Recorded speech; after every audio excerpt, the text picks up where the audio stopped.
hello. And Hi. it is a new year. Oh Hello, my everybody. Hello, gosh. Angie. Oh, I'm excited for the new year, the new energy and Yeah, everything. Hi, Quinn. yes, Hi, Terry T. Hi, Julie and Nova. How we are you today? we I hope you're warmer than I definitely made am it because to. I am freezing. And I wanted to play the New Year video just one more time because I just love it that much. So here you go, folks. Happy New Year.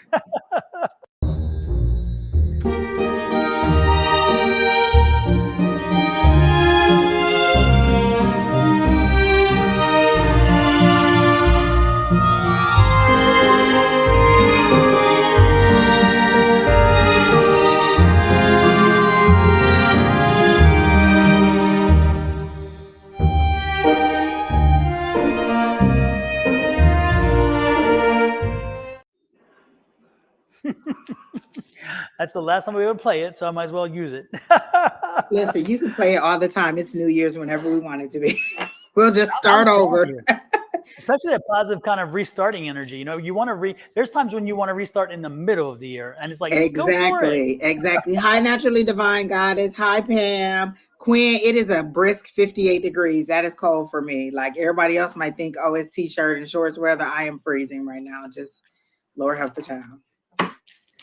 Everybody, if you have a chance, you should go to Naturally Divine Goddess's website to her link tree, because she has an astrology planner for the year Astro 2024 astrology planner. Soul. I bought mine, and I like it very much. And so, you should go check it out. And if you like what you see, you should buy it because it's very cool. It talks about the various events happening, the spiritual events happening, for your general, whatever. But and then you can put in your specific stuff. It's a really good planner. So go check it out. Go check it out if you have a chance. Again, Naturally Divine Goddess. I think it's the Goddess or Goddess Tarot. It may be Goddess Tarot. Anyway, the most important thing, Naturally Divine Goddess. Okay, check it out. Astro Yeah. Soul 2024, absolutely, Yeah. positively. Everybody, it's 52 in Houston. All right, Pam, you right with us. Bonnie says it's 33. Bonnie, I would be a popsicle if it was 33 here. But overnight, it do be like in the 30s. And I don't like it when I wake up and they be like, overnight, it was 30. That's too close to freezing. I don't like it. Mm-hmm. I hear you. I hear you. I hear you here. Well, hopefully everybody had a great start to this new year, and we're ready to kick things off in such an amazing way. Oh, You just never know. Nova said it's snowing. Where she at? Where you at, Nova? That is What? snowing, Lord. No. Miss Bonnie, you need a heated blanket. Let me tell you, I was so cold all the time.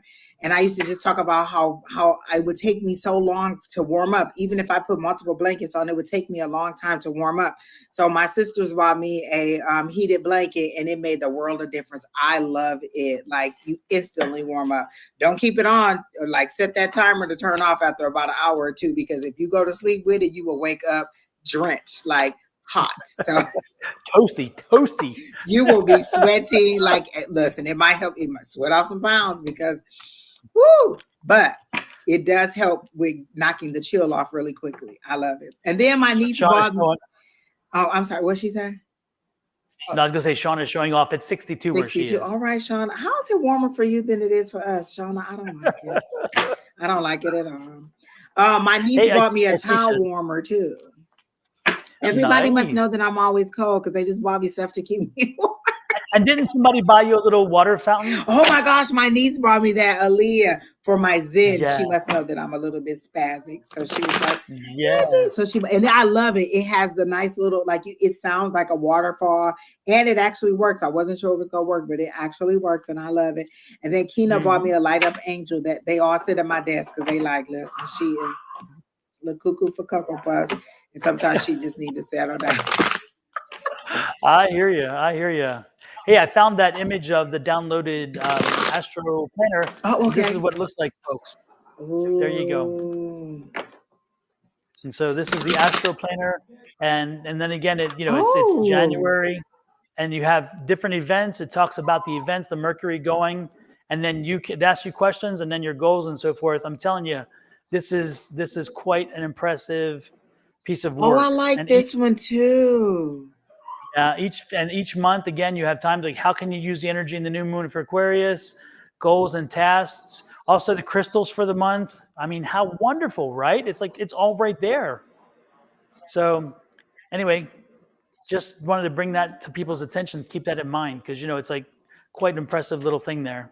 So, anyway, that's with Naturally Divine Goddess Tarot. Listen, Terry T, that'll keep me warm too, but neither one of us have one of those. So until then, I'm gonna have to wrap up in that burrito like a wrap up in that blanket like a burrito.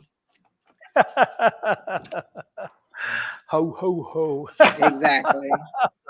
Well, But again, Terry hope everybody T, had an amazing year. I think that you could have had one by now. You just don't want to listen. You could just bump into that person and meet them. You ain't even gotta say nothing. Just bump into that person. Maybe Terry, are you computer or what? What's going on there? Because I mean, you're professional, you're educated, you're bright, you're articulate. No, Just change your name tag at work to single, and then maybe he'll understand what that means. single and ready to mingle. Exactly. Maybe that's what you need to say. There you go. Absolutely, positively. Well, Angie, are you drawn to anybody specific tonight? Let's get rolling. Who are you drawn to? And first, shall we read? Let's see. I was just looking.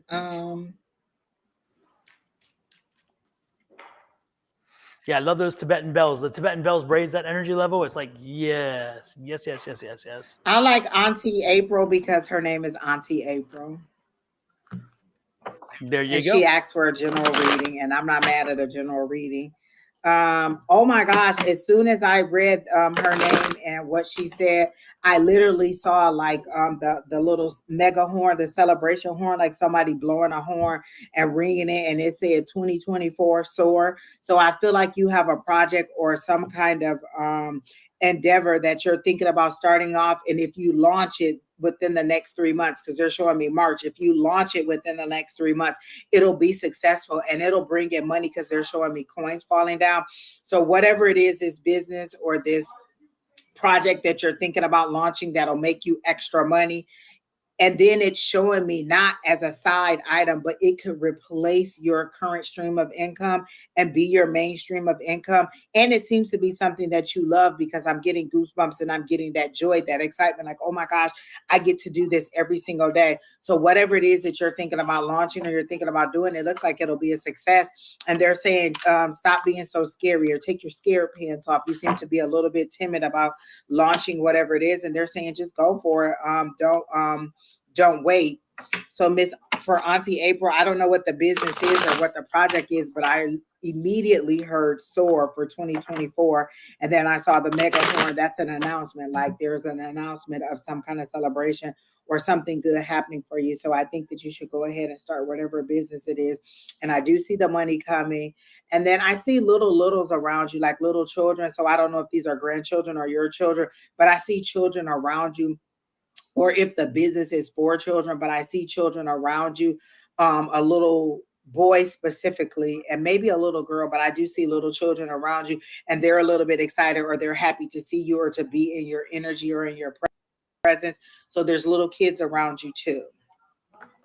So I'm not getting a response from you, but that's all I got for you is that it's good to start your business. There's little kids around you that love your energy. And maybe that's why you said auntie. So maybe these are your nieces or nephews, but there's little kids who love to be around you and learn to love from you, learn from you. You seem to be a person that likes to teach kids things like either how to cook or how to do things or do homework. You seem to be that aunt that is very interactive with the children. And so they're showing me the children enjoying being with you. So continue to be an inspiration with the kids or a encouragement for the kids, and then go ahead and start your business because it could replace your current stream of income and you can make your own money because it seems like you want to be an entrepreneur and own your own business. So that's what I got for Auntie.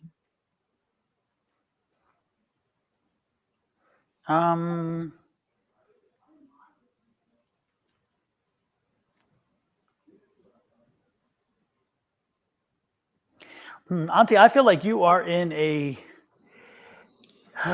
I won't say quagmire. I won't say quagmire, but I do feel like you've gotten stuck, and you are needing some direction on how to find your way out. And Spirit's telling me you don't need direction. You don't need to ask us or anybody else.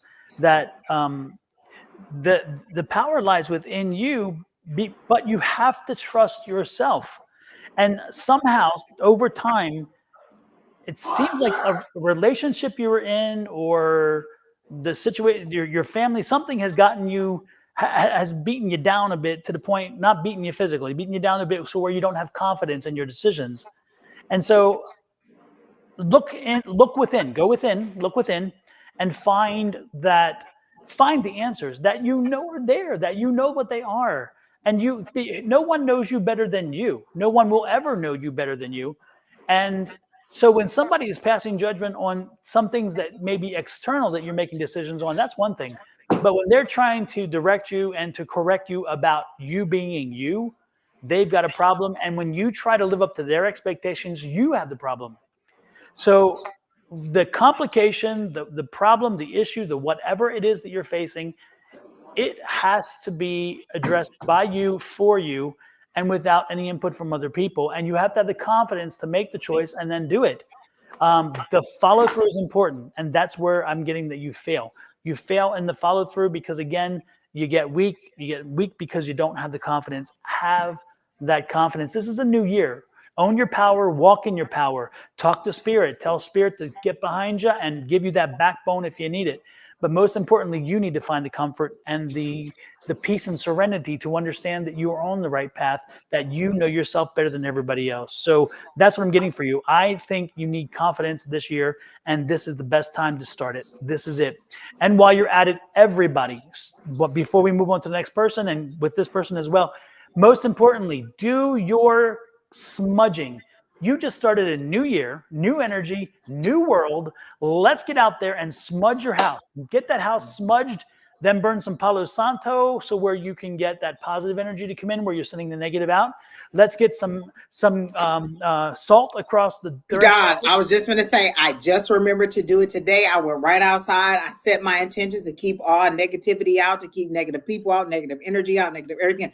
I did that today. Put the salt at the door. I certainly did. And I smudged to get rid of the 2023 energy, and Yep. to bring, and then that Palo Santo to bring in the 2024 energy. Absolutely. This is the time to do it. This is if you really want to get your year rolling right, do it more than just physically changing you. Change your environment as well. Alter your environment to amp it up, to give you every possible opportunity to help enlighten and to raise up every other possibility for you. Because if you can do a lot for yourself, but if you're in a negative environment, or you're in a problematic environment, you are still limiting what you can do. So make sure you do that. Again, salt across your thresholds. Make sure that you take some cinnamon, put it in your hand, put a dollar bill or a $5, I don't care, $10, whatever. Put some ground cinnamon on that bill in your hand. Run the infinity sign through that cinnamon for about a minute, and and again, telling the world, my wants and needs. Again, doing the affirmation. Your wants and needs are always met. Those things. Blow that cinnamon into your front door, not every other door. Your front door only. And let it sit there for a day. Don't clean it up instantly. Let's not be a cleaner. Let's let that sit, because that's blowing abundance into your house. Give yourself. Don, I have that broom over the door, that cinnamon broom, and Oh, you I got feel cinnamon like broom? it works. I got the cinnamon broom hanging right over the door. Fantastic. It's interesting because I had to go out and I gave two away. I gave my two away because somebody was getting a new place to live, and so I gave it to them because I knew they needed it more. And then somebody else needed something else, and I'm like, oh no, you're going through this. You need this. And Don, when I say random money's just coming in, like Geico sent me a refund from like 3 years ago. Like, oh, we reviewed your policy and we owe you money, checks in the mail. My insurance provider, oh, we overcharged you. Here's a check in the mail. Just random amounts of money that are coming in with the broom over the door. So I don't do the cinnamon every single month because I have the cinnamon broom over the door, and I'm telling you, it makes a world of difference. It does indeed. And again, because you are controlling it. It's, again, we if we start taking control of it, our things and our lives and our situations, then we are blessed because we make the blessing happen. Folks, when people say you're lucky, I've heard luck so many times. You know what luck is? It's preparedness and then an opportunity. If you are prepared when an opportunity presents itself, boom, things happen. And then we call it luck. No, no, no. It's preparedness. It's being prepared. It's having the work done. It's getting you to the place where when the opportunity arises, you can take advantage of it. If you don't take advantage of the opportunity because you're not prepared, then it's like, oh, I was unlucky. No, you weren't. You were unprepared. Let's get that clear, folks. So again, do your work, get the house smudged, get that new energy in there, get that stuff across there. So where when the opportunity arises, it's going to come flowing. It'll flow into the house because you're open to it. You want it. You've invited it in. But if it's flowing and you have barriers at your door that say, not here, this is an energy, ugly house, we ain't coming here, you have blown the opportunity. You have, because you were not ready. Therefore, there is no luck. Again, to me, luck is opportunity and preparedness. When they meet, boom, you get it. So there you Exactly. go. Exactly. And then I was gonna say something to April. I was gonna say, how can you be a life coach to someone if you're experiencing depression? And what Spirit said was the life coaching is helping to pull her out of the depression, because she likes to see other people thrive, and helping other people will help pull her out of the depression that she's in. Because I feel like her grandmother was a really helpful person, or one of those really giving person, or like one of the neighborhood grandmothers that was like really, really well known, or really, would help out any family member or any family in need. And so I feel like the spirit of her, or you working through her, or you emulating who she was, is really helping you to be pulled out of this. But I do get all over joy for you. And then I do just get like, I feel like it's a heavy weight for her to transition from little kids to adults, because she loves her kids so much. And that's what I got, like her surrounded by all these little kids. And I feel like it's kind of heartbreaking for her to have to break off from them to go to this new thing. But like I said, they do show it as this income replacing that income. So you're just going from helping littles to helping the parents or adults, or people that are a little bit more mature. And so I do see success in it. And I do feel like it's your higher power just pushing you forward and saying, go for it. And like to help you with that uneasy feeling of, should I do this? Am I making a mistake leaving the littles to go to the adults? And I feel like it's them saying, yes, you should go ahead and move forward with it. And the money will immediately start coming in. You seem to be very organized too. Like you have materials to pass out. You have like action items to give people. You seem to be very organized in how you want people to do this. And you're very accountable. You're like a very good accountability buddy too. So I do see it all working out for you. And I do see like maybe workbooks and things that you'll develop and end up selling on Amazon too. So it seems like it'll just continue to grow. So as much as you can imagine for it is as much as you'll have for it. So that seems to be very good, Miss April. Oh, I like that. I like that. Absolutely. Yeah. All right. So who's next? There was somebody who was like, "Can you please, please, please, please pick me?" Also, And they didn't ask for could I love. add one more Oh, point go there ahead. too? Interesting, because like even when she said transforming between childcare and life coaching to life coaching, and like you said, depression. It's amazing. It is amazing. Psychiatrists. Most all psychiatrists have psychiatrists themselves because they need somebody, because you are depressed, and if you are depressed, that is your life and in your world. But quite often, we as humans are very capable of compartmentalizing. That's one thing we do very, very well, most of us. And there are times you can compartmentalize your own depression, your own whatever, even grief and all those things. You can compartmentalize that and still be amazing at the things that you do. Because Yep. when we put on our professional hat, our big boy pants, our big girl pants, and we walk into a situation, we put on a uniform. Our uniform is the attitude and everything else. It's not just the clothes, it's the whole thing. We walk in with that attitude and whatever. Um, and all of a sudden now we are that professional, or we are that. And therefore, that other stuff doesn't come in. It's not supposed to, and we don't often bleed it in there because it's not intended for public dissemination. I mean, it's funny. Angie will attest to this. If you know me, away from this screen. If you know me in private life, this isn't quite all that you get. I am more reserved. I think still have sometimes a good sense of humor, twisted but good. But I'm not as out there. I'm not wanting attention. I'm not. You'll see me fade into the back. I mean, I'm in the kitchen. I'd rather be in the kitchen cooking, so therefore everybody else is out mingling because I'm comfortable there because I'm behind the scenes, and that's just who I am. And yet, when I get on here, I put on the uniform. I'm here to work with you. And so I come on with that intention, and that's the persona, that's the uniform that I put on. Now, I'm not lying to you because, again, that's my job, that's anticipated. If I'm to communicate with you properly, we have to have an open dialogue where you're comfortable with me.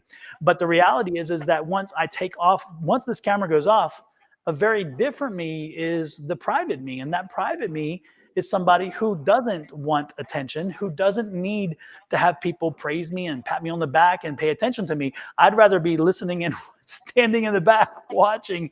And even my spouse is sometimes like, why are you so antisocial? I'm like, nope, I just like being. And you know what? A lot of times, if I'm in a bad mood, coming on here helps me. Like the energy, it raises the vibration of just being around people who are receptive or who are in need or who want the information that we have to help them to better their lives. And so, a lot of times, once you put on your uniform, whatever it is, you get out of that whatever that is weighing you down, whatever is holding you back or keeping you from moving forward. That is one of the things that will take you away. Like a lot of times, there'll be teachers who just have a horrible life at home and then they'll come to school and the children just bring them joy.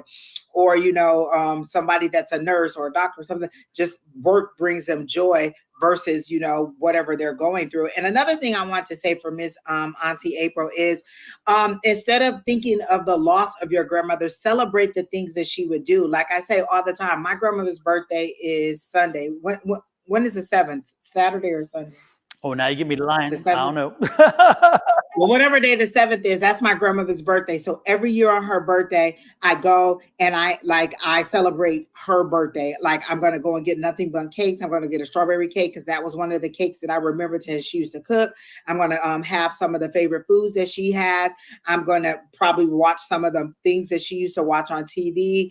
Like she was a big game show person, just things that help me to remember and to make me smile and to make me happy about her. So don't remember her in your loss. Remember her in the joy of it. And then that way it'll help you to get over the depression and it'll take you from that sadness of my loss to the joy of my experiencing her and her life. Mm-hmm. Because she doesn't want to see you missing her because she's not gone. Again, we always say energy doesn't is never created or destroyed. It just changes form. So you can't see her physically, but she's always there. She's always trying to get to you. She's always trying to communicate with you. It's just, are you open to receive it? We talk about spirits and we believe about, the Father, the Son, and the Holy Ghost, but we never want to get to that spiritual side and experience those spirits that are coming to talk to us. So if you really truly want to experience her, put her picture up, celebrate her day, celebrate her in some kind of way. Give tribute to her. I've always said if I ever opened a shelter or a center, I would give tribute to my grandmother's name in some kind of way. And so give tribute to your grandmother in some kind of way and celebrate her life instead of kind of sinking into the depression of your loss. Yeah, because she would not want that for you either. She would not want you depressed and mourning because there is time for that. But I'm certain she would want something different for you at this point. Exactly.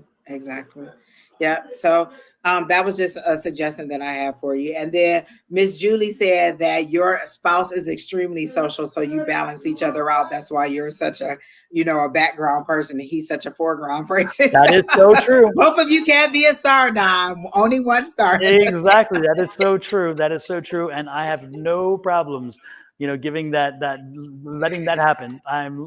Exactly. So it's a very nice balance. There has to be a yin and a yang, and there it is. I love it. All right. Well, Don, you pick next. Whoever you want. I'm ready. Oh, Keena's in here. Hey, Miss Keena. Hey, Keena. Hey, Keena. And hey, I saw Pamela Well, Happy New Year, Pamela. Good to see you in. Jeanette, nice to see you, Jeanette, too, and Happy New Year Oh, to you. Jan, yeah, Janet, I Jan, mean, oh sorry, Janet. Love me some Janet. Love me some Janet. So, and Arkeisha said hi a couple times. So Arkeisha, just in case you didn't hear Don the first time, we're saying hi to oh, you absolutely. again. Absolutely. Arkeisha. Arkeisha's probably freezing, too, because she's in Michigan, isn't she? I'm Yeah, almost, she yeah. is. So I'm, Yeah. And my friend, she's in Detroit. My friend, or in the Dearborn area, she said it was snow flurries around about 5 o'clock her oh, time. So Lord. Hey, Pam Franks, Happy New Year to you as well at 52 degrees. I forgot to mention that earlier. Alicia Black. Let's give Alicia Black a reading. Alicia, are you still here? Now, don't all tell me right, you ran Alicia away. is like, y'all always out there giving out them men. I want y'all to give me a man. So Alicia, where you at? You better still be here, young Are you lady. still here, Alicia? If not, we're gonna bombard you. We're gonna bombard you with stuff. Oh Exactly. my So let's see. God. If anybody don't know, Alicia is part of our Tuesday night crew as well, but she hasn't been in a while, but she is definitely a sweetheart and we adore her. So we're not picking, we're picking in a fun way. Exactly, because we miss you. So We I do. told her we're reading her. I just texted her. So oh, she says she here. All right, so let me see what I get for Alicia.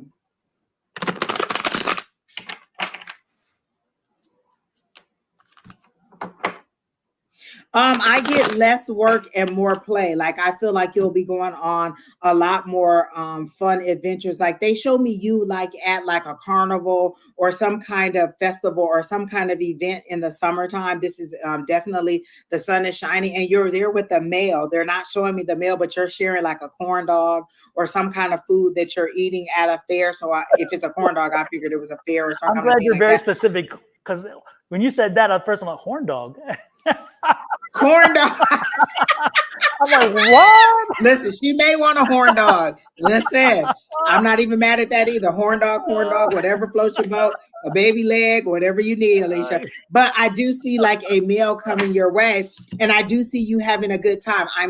They're specific that it's a male, but they won't show me who he is. And you two are enjoying the summer, and they're saying less work, more play. So once you get past this hard part that you're doing in your job, you'll get to kind of smooth sailing along, and then you'll have a very good summer where you're off visiting. And I don't they're like showing you kind of disconnecting and allowing your daughter to grow a little bit on her own, and then you get to go out and just do whatever you want to do and travel a little bit. So I do see you traveling a little bit because I see an airplane and I see a suitcase. So I do feel like you'll be traveling a little bit to different places, not like just back home, but to different places. And I do see a male as your traveling partner or as someone you're going to events with. It's a new person. I did hear that they said new love, new love, new love, and I got the little heart shape. So I do get that, and I do get kind of like that dreamy-eyed newness that you get, and that excitement and that giddiness that comes with it. And they said, don't worry, your bonus is still coming, or your raise is still coming as promised, even if it seems like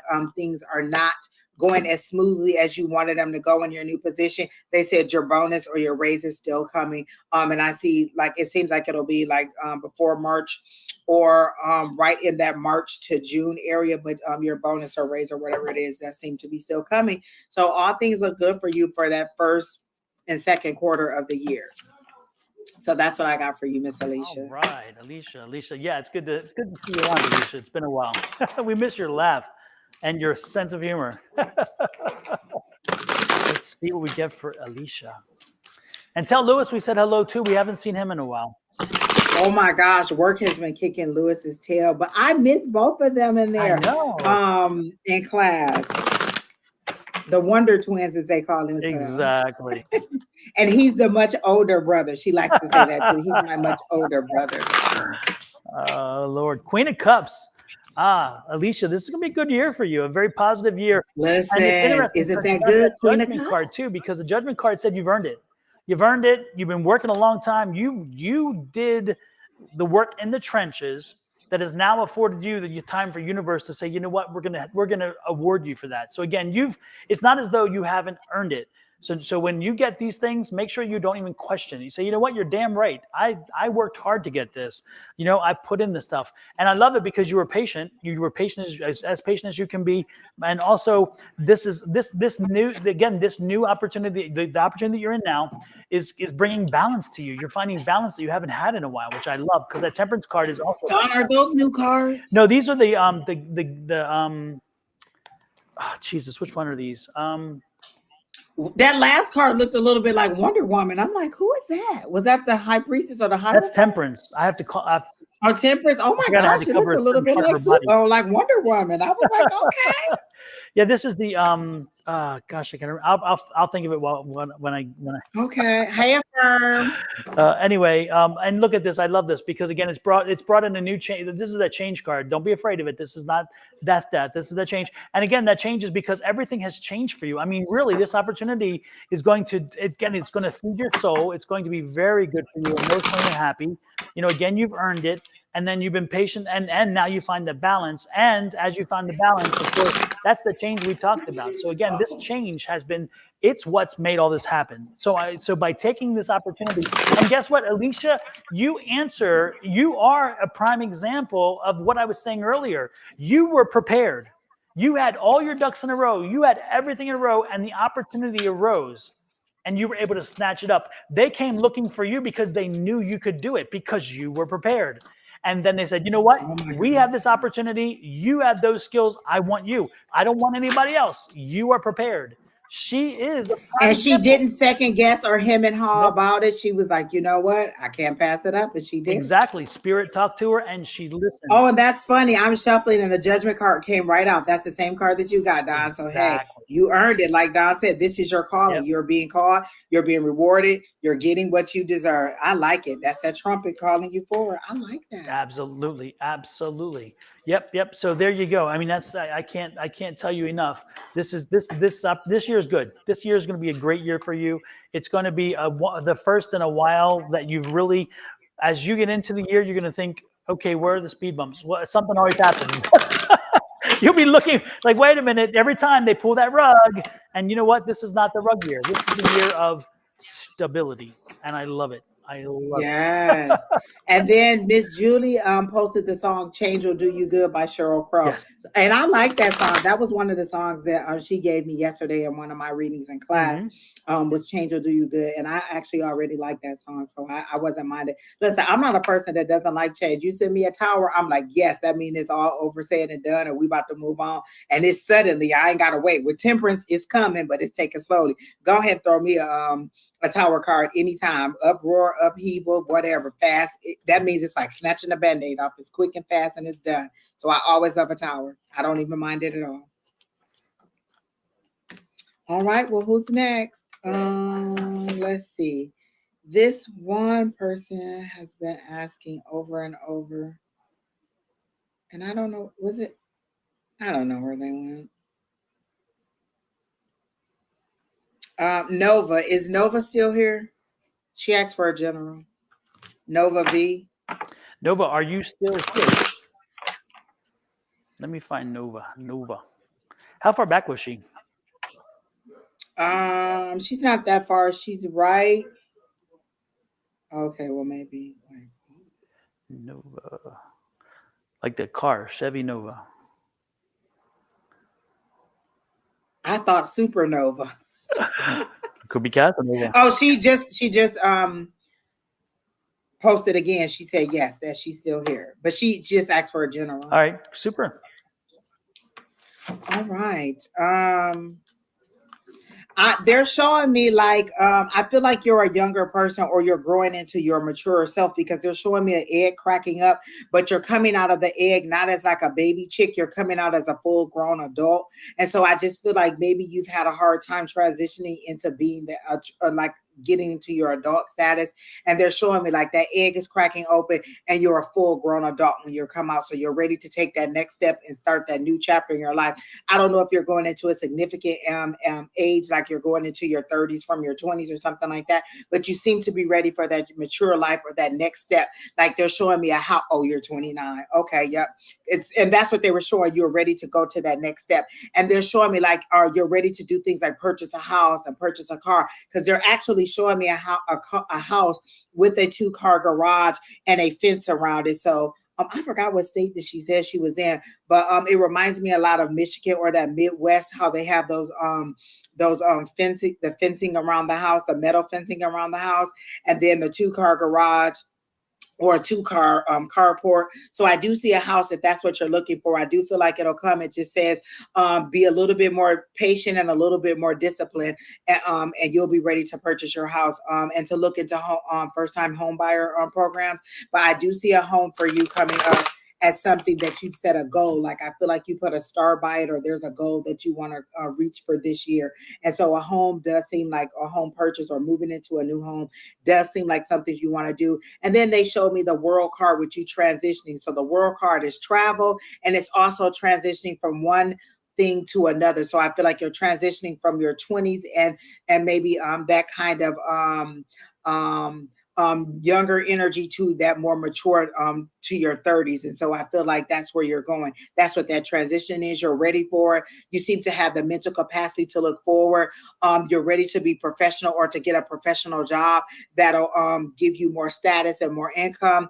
And I feel like you're ready. You either just graduated or you're about to graduate from something and you're ready to get into your professional career. I see you like holding one of those, not a briefcase, but kind of like a folder, one of those leather bound folders where you're going to a meeting or you're doing something and you're kind of dressed up in more like a suit or something like that. And so I think you're ready to enter your professional life. There's opportunities that will be presented to you shortly. Have your resume ready, have your references ready, because I feel like whatever job you're going to have is going to ask for references. So have some really good, solid references, maybe a manager that you used to have, or a good or some good people in your personal life that will that are very good professionally, and to be ready for the transition. You're transitioning from, like, it seems like that immature 20s to your mature 30s, and you're ready for it. I don't really see love and romance or anything. um yeah, I don't see anything about that, but I do see like the house, the car, and the professional status and the career. So all those things are good for you. And I think like by June, you'll see like a totally different you. Like by June, you'll look back and be like, wow, I've already accomplished everything. And they want you to do a gratitude journal or just a journal that shows everything you've accomplished. One of the things I saw online the other day, they said, write a letter to yourself that you'll open on January 1st, 2025. And in that letter, do it in the present tense or the past tense, like, oh, I'm so grateful that I was able to do this, and it's all the things that you wanted to accomplish. So to me, it was like another way to do a vision board. So, oh, I'm so grateful that I was able to buy my house. I'm so grateful that I was able to, or that I got a new car. So it's all the things that you want to accomplish for 2024, but you're already giving gratitude for it on January 1st of 2025 because you've already accomplished them. And they said, watch all those things unfold. It's like you writing a story to yourself and watching all those things unfold over the year.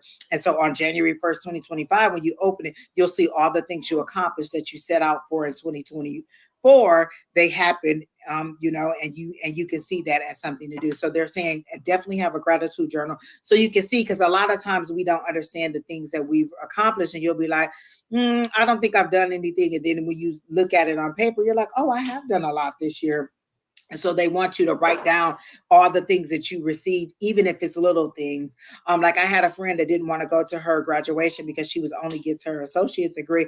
I said, we celebrate all degrees here. Every time you can walk across the stage and be celebrated, take that opportunity, whether it's your associate's degree, your bachelor's degree, or whatever. And shortly after that, you know that she passed, and she ended up going to her associate's degree graduation, but she ended up getting into a car accident and passing after that. And I was so happy that she actually went to that graduation, because she wouldn't have made it to her bachelor celebration. So I'm so happy that she celebrated. So what they're saying is take an opportunity to celebrate everything that you have. So that's what I got for you, Miss Nova.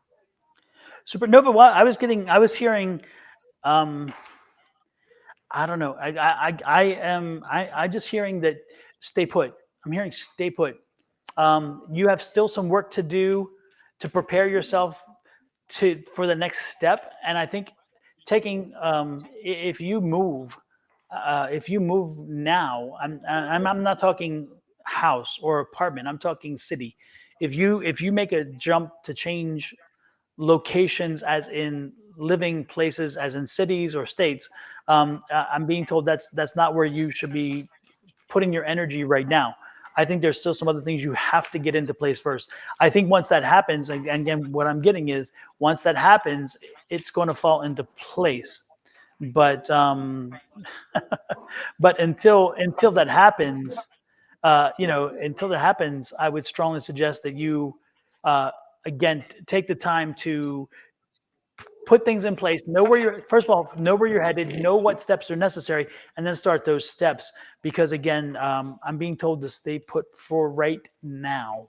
So, and again, I'm not saying stay put in the same apartment, but I am saying stay put in the same city or state, because I'm getting the feeling like a move right now is not beneficial to you. There's too much there. You want too much right now, and you need the support network you have. You need the environment that you're knowing and comfortable with. And if you change that and everything else, it does lead to a more negative outcome. That's what I'm getting. So I wish you well. I hope things work out. Absolutely. Yes, and that's the transition. Like I feel like you said, there's a little bit more she needs to learn. I feel like that's that transitioning from those 20s to that maturity of her 30s, Yep. and she's on her way to doing it. She said UPS, and I felt like they're saying UPS is a little bit you. If you're going to be doing the administrative side of it, yes, then you're ready for that, because I see you in a more professional capacity, or a more business like going to meetings type capacity. And I don't know what you're doing at UPS, but I do see you more of a behind this, like more of an administrative capacity or something like that. So wherever you're going is going to be a step up from whatever you're doing now. And it does seem to be um,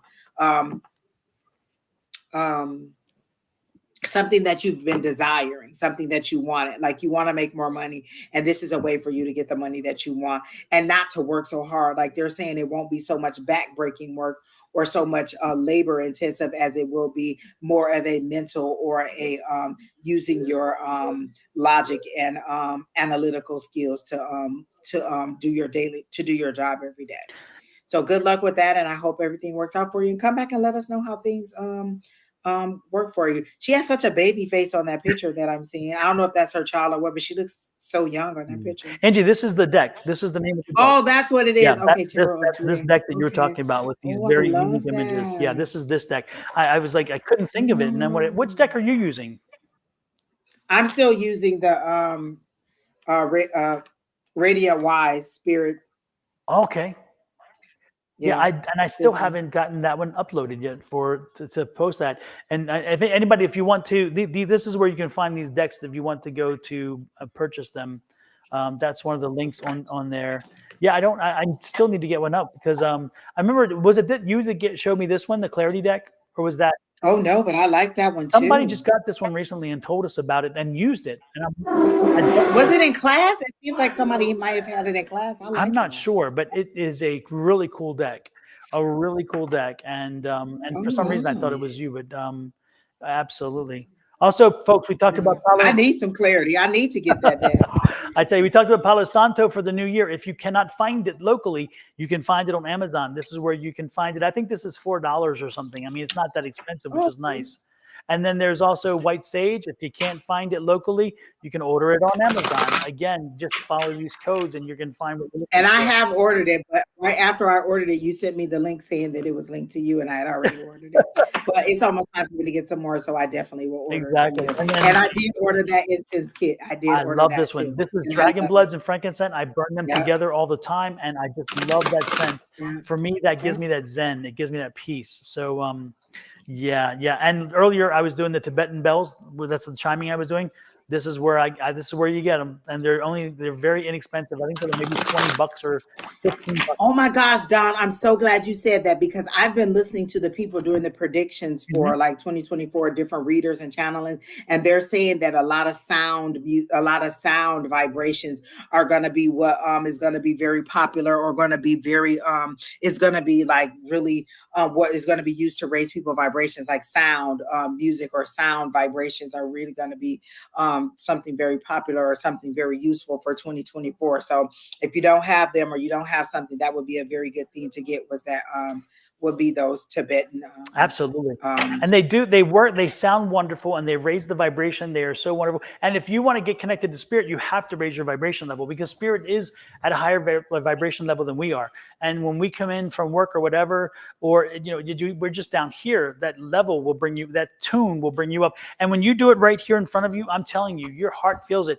We were doing readings at a psychic fair not so long ago, and a lady was getting a reading from somebody else, and I rang those bells. And when she was done, she came over and said, I don't know what you did, but as soon as you did that, I felt it over there. She said, where can I get that? What is that? Where can I get that? And she bought them, and then she stayed in touch, and she let me know she uses them. And it's in the morning, it's like, boom, it makes her pop, and it's wonderful. It's nice. And you know what? A lot of times before we get ready to go live, I'll put music on while I'm like getting Yep. myself ready, setting up my computer or doing my hair or whatever. I'll put on music and it instantly raises my vibration. I love music. I love sound. It is definitely something that raises your vibration versus like listening to the news or something like that. But I do truly love it. And you know what? I've listened to the news a lot less, and it really does make your day different. You're not so Oh, yeah. worried about all the things. Like I'll check in every now and then and see what's going Yeah. on, but it's so heavy with the war right now and the election and stuff like that, and I just really don't want to tune into that. So I've really been just kind of staying low from the news, but finding other sources to raise the vibration. And that was another thing that we're saying. Like, instead of concentrating on the negativity and the violence of the war, concentrate on sending the victims love, and that'll help raise the vibration. They said you don't know how much power you have as an individual just by sending out love. Like, you may be worried and you may be, distraught about all the devastation and things that's going on, but they said send the victims love, bathe them in love. Imagine yourself comforting them, the victims of, that are going through this, and then that'll raise the vibration, and that'll help to resolve this situation, versus you thinking negativity and hoping that there's a demise to those people.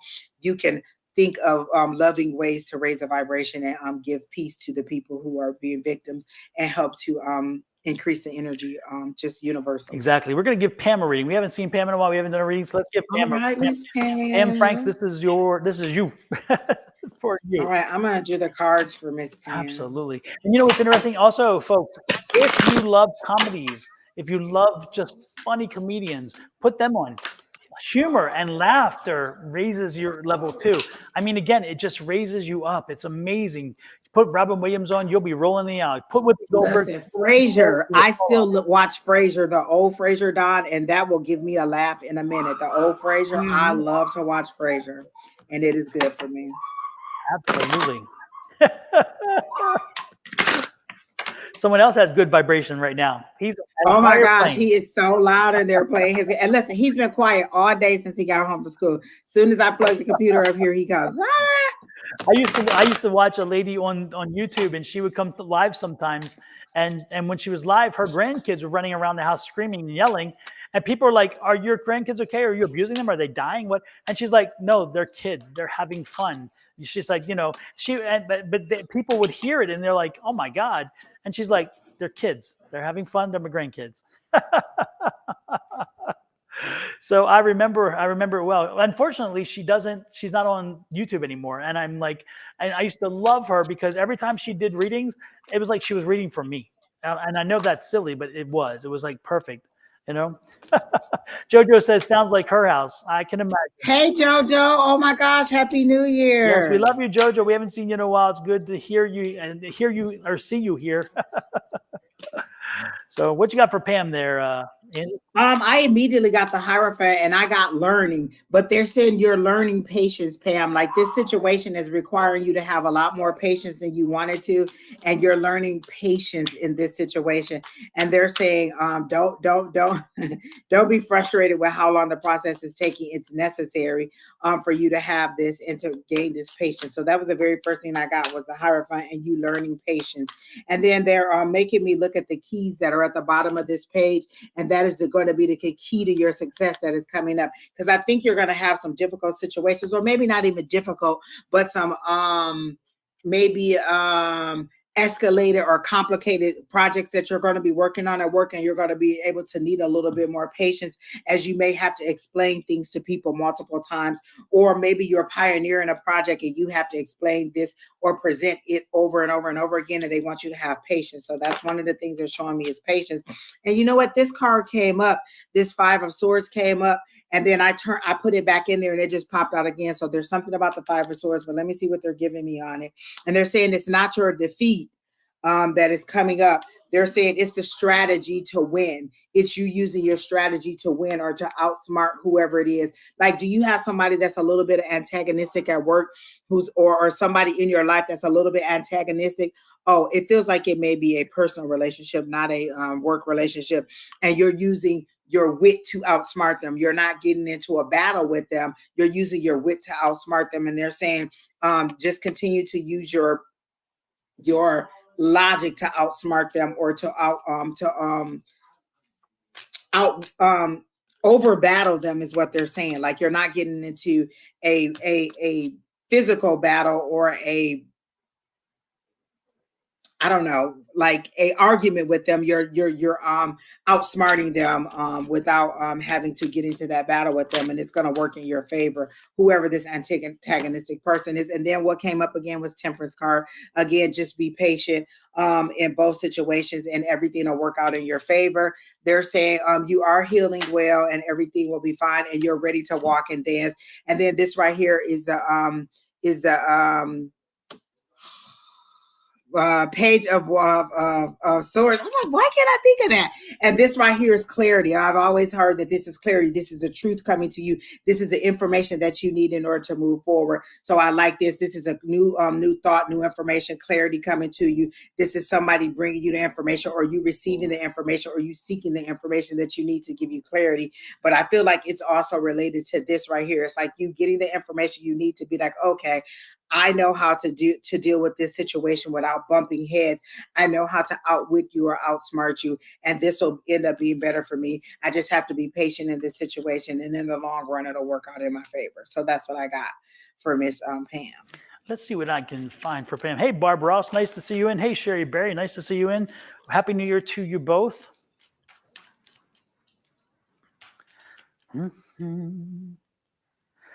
Pam, we got the 8 of coins. 8 of coins, Pam. Continue to learn and grow. Take information in and use it. Make sure that you are constantly open to learning new things and learning more. And apparently there's a reason for that. The Justice card's here because, again, there's something coming along that you need to have more information on and be ready for. So be prepared. Constantly have information flowing your way. And so when time comes, you will be ready. And when you be ready, you'll get recognition for it. I love this. And you can do it. You are the magician. You are the magician this year. Again, this is a great card to have for like a yearly reading, because the magician card's like, you can make things happen. So if you make things happen and you put the work in, the Justice card says it's going to come back to you tenfold. And most importantly, do the work itself in advance. As you do the work, again, you're going to get it paid off, okay? But you have to do it. You are the master manifestor. No one else is going to do it, and you can't depend on somebody else's, even for their information, because it's just not there. The Page of Swords says, you know what? You may even find a change of thinking. Something may change in your mind, the way you think of things, because... Oh, we both got that, Don. Absolutely. The Page of Swords. And then I love this because there's a Palace of Coins. We're talking cha-ching. So again, it leads to more money. So again, that recognition I talked about will eventually lead you to some cashola. So there you go. That's what I'm getting for you, Pam. Good year for you. I like it. Yeah. Sherry Berry says smile, Don, and she says she loves those cards. Smile? I don't know what smiling is. If you see my Facebook page, tortoise love. Curtis Love said he heard my son's girl laughing so loud in the background the first time, and he said he just cracked up because it was perfect timing as I was reading something, and it was like I was saying, "Oh, you're not going to get the car in the house," and then you heard him screaming in the background. So it was like the person I was reading was screaming at what I was saying. He's so loud. He is just so loud. You're welcome. You're Okay, welcome, Don. Pam. Who next? You're welcome, Angie, you Pam. pick. You pick. Let's see. There's some person, Mina Petkoff, Okay. and she asked for a reading, and I'm assuming that it's general because she didn't say. And she said gratitude all day. Oh my goodness. Listen, learning to be grateful, learning to speak gratefulness every single morning. All right, Miss Mina, I hope you are still here. Let us know if you're still here. Let me see. Oh, Angie, did you and everybody else? Did you see? Again, I'm not bringing politics into this. I just thought it was funny. Fox News decided to bring a tarot reader. Her name was Paula Roberts, a British tarot reader, in to read tarot cards for both the Orange Menace and President Biden. And when they pulled the card for the Orange Menace, and you can all figure out who I mean by that. I don't use his name. When they pulled the card for him, they pulled the 5 of Cups. And she tried to, floss it over, but 5 of Cups and loss and so forth, and dwelling on loss, looking at the spilt cups versus the filled cups. I was like, holy shit. And then they pulled the Biden card, 9 of Pentacles. Then she tried to say, well, this means this and this. It's like, oh no, you can't even spin that. Those 2 cards, oh yeah. Listen, as readers, we know what that means, honey. Hell We know yeah. exactly what that means. Wish fulfillment. Listen. Yes. I love independent wealth. I love it. I love it. I love it. Accomplishments. Like 9s, I like that. That's personal. Oh yeah. That's that, personal. I love it. Oh, Yes, yes. So you have to check it. You have to check out I don't want to give him any extra hits or something, but at the same time, I had to watch it, and I'm like, snap. And even people now on TikTok have picked it up, and they're slamming her because she tried tweaking it, making it not look so. And they're like, oh no, you have read 9 wrong. We know what that means. Yeah, they're like, no, 9 is good, and 9 for Biden. It's like, okay. And it's like, and for the 5, oh no. That's you can't spin that. Oh my gosh, loss and defeat, and looking at what you like, and he'll never let it go.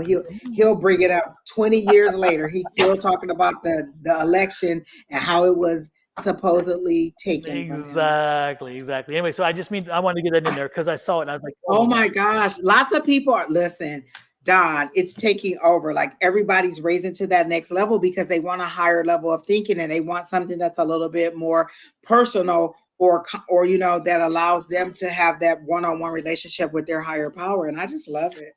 I love that we're able to be there to usher it in, or to kind of help people along that path. I think what happened is during COVID especially, but even coming out of it, people realized that organized religion, a lot of people turned to it, to organized religion, and then realized, damn, this is nothing but a business.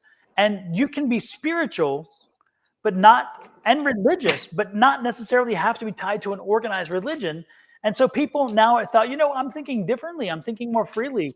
And, and again, religion is a construct. Organized religion is a construct. And people are like, you know what? That doesn't fit for me. That doesn't work.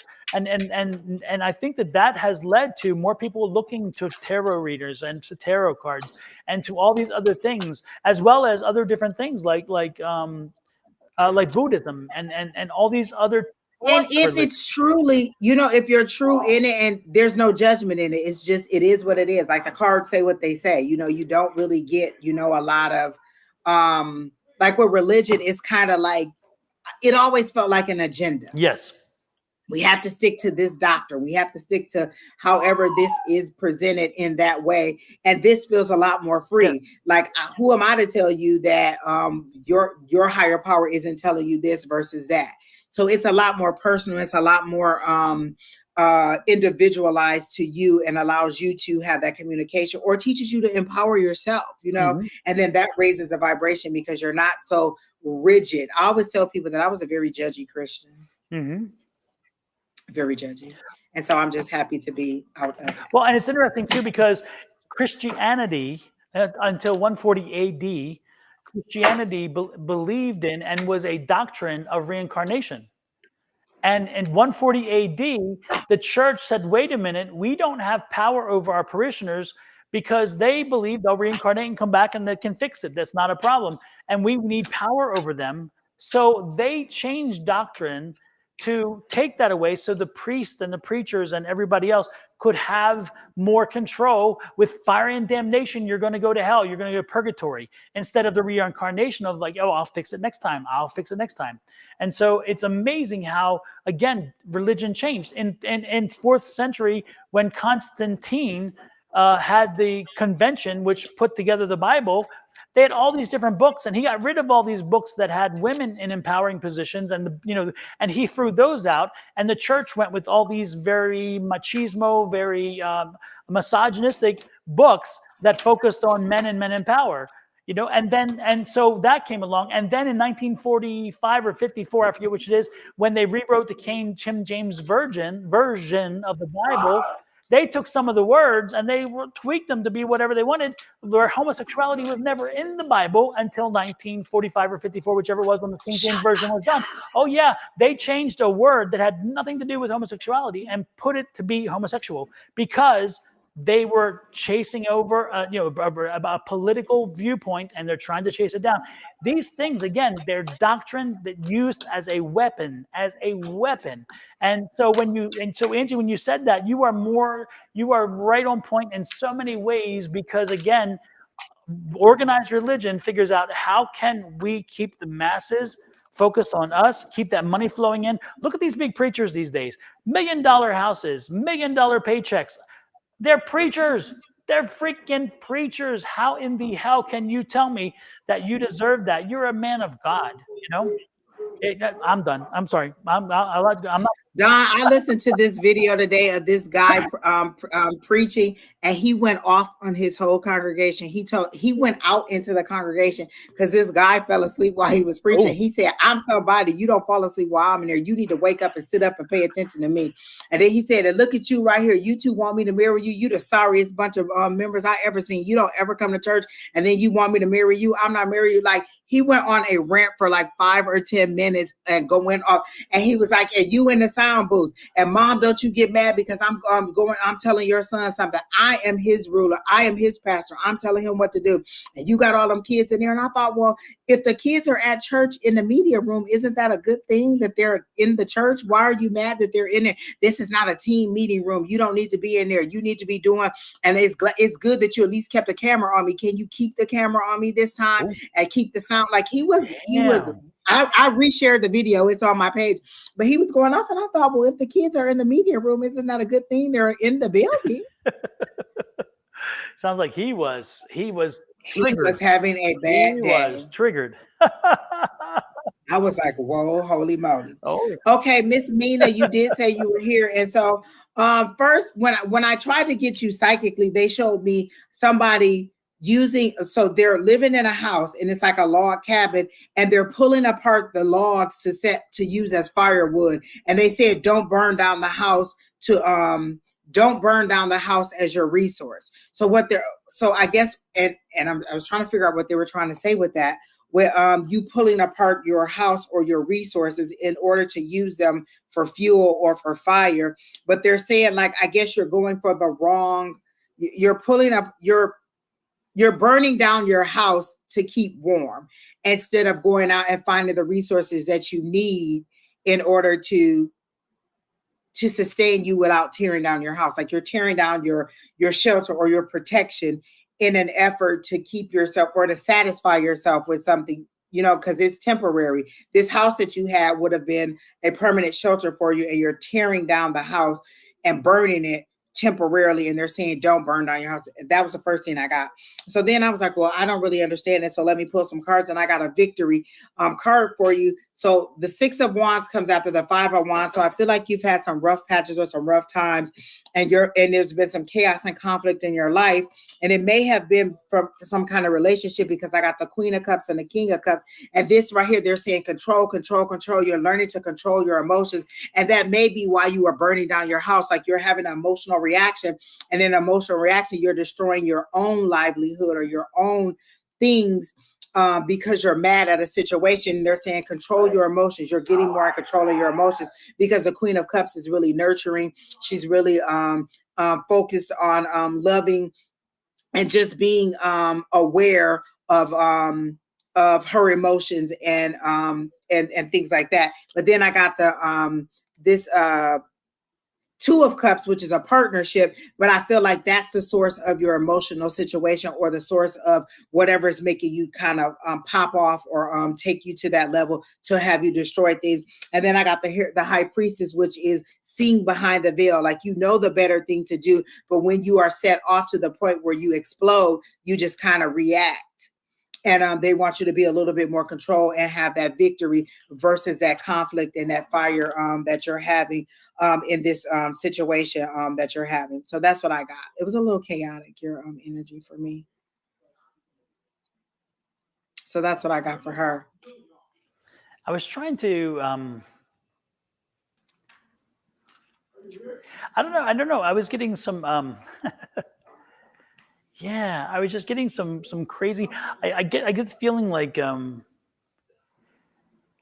don't know. I get the feeling like there's a conflict that she is facing right now, and again, it's internal. It's not external so much. Um, you know what you got to do, and you know what you want to do, and they are not lined up. And so the question is which one? And my question comes back to you. Oh, yeah, exactly. Yep. And so my question comes back to you is why does it have to be either or? Two things can be true at the same time. So the question is that I would suggest to you what Spirit's telling me. Okay, and they're saying to suggest to you to find a way to make them work in unison because again, I don't think they have to be mutually exclusive. I think that your wants and your needs can come to an understanding and serve you very well. But you have to be ready to tweak both so that your wants and needs can align together. Again, you can't have everything, but you can have quite a bit. And if you give yourself that opportunity to jettison some things and say, you know what, it was not meant on this moment for this, but I can take this down the road. You can always bring that back into your life when you get beyond this transitional period. But again, it is definitely an internal situation going on, and you're in the driver's seat.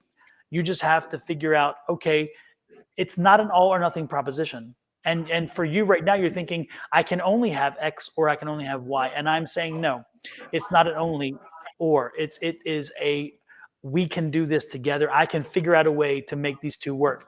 So I feel like that's that control, Don. She yep. needs to Yeah, and she doesn't control like the change. She narrative. doesn't like change. And that's that Queen of Cups that says, if you look at her, she's sitting on water. And she's like, okay, you need to adjust the change. You need to be reticent to take that change and work with it. So keep that in mind. That's that Queen of Cups is very much that change, the change agent. Okay. And then that's that decision. That twos are that decision. I feel like that's a decision to decide how you're going to deal with whatever this situation. It really does seem to be very emotional because that's the cups that she's dealing with, and it's just you deciding to see it a different way or to approach it a different way. Mm-hmm. And so I feel like that's where she is with it. Oh, absolutely, absolutely. So again, try to find a happy compromise within yourself, and it will work out. And eventually, you can then modify it over time to one or the other. But again, I believe they don't have to be mutually exclusive. I believe they can work. Her energy is very tight. Like it feels like you have to pull it apart to get into her energy. It feels very tight. And I feel like that's just her being very controlled or being very rigid in this situation. And not necessarily rigid in a bad way, but rigid in a this is how I maintain my peace. This is how I maintain my control. But you also need to just see it from a different perspective. Like, how can I approach this a different way if it's not working out for me? Currently, like just seeing it as okay, well, let me do it this way versus that way. Like when I used to have a meeting again with my one coworker who was very difficult to say the least. I would wake up in the morning and I would say, today's going to be a great day. This meeting with such and such is going to go wonderful. All the information I need, I'm going to receive. He's going to be, a pleasant person. I'm going to be a cooperative person. And the meeting would turn out a lot different once I started to approach it that way versus waking up in the morning and being like, oh my God, Lord, please help me. How am I going to deal with this person? Let me get my coffee and let me get ready, and being ready to fire off, versus being ready to receive what I needed. And so it was just a different approach and seeing it from a different perspective. Same person, same situation, still had to deal with this person, but I took it from a different perspective. And it literally did change the energy when we went into the meeting. Like at the end of the meeting, I remember going, oh, wow. Especially when you feel So, like there's never you won't be able to. And then when it happens, you're like, wow, okay, that's, sometimes it's amazing. Sometimes we're given a gift, and sometimes, yeah. the worst that Yeah. we fear turns out to maybe not be so bad.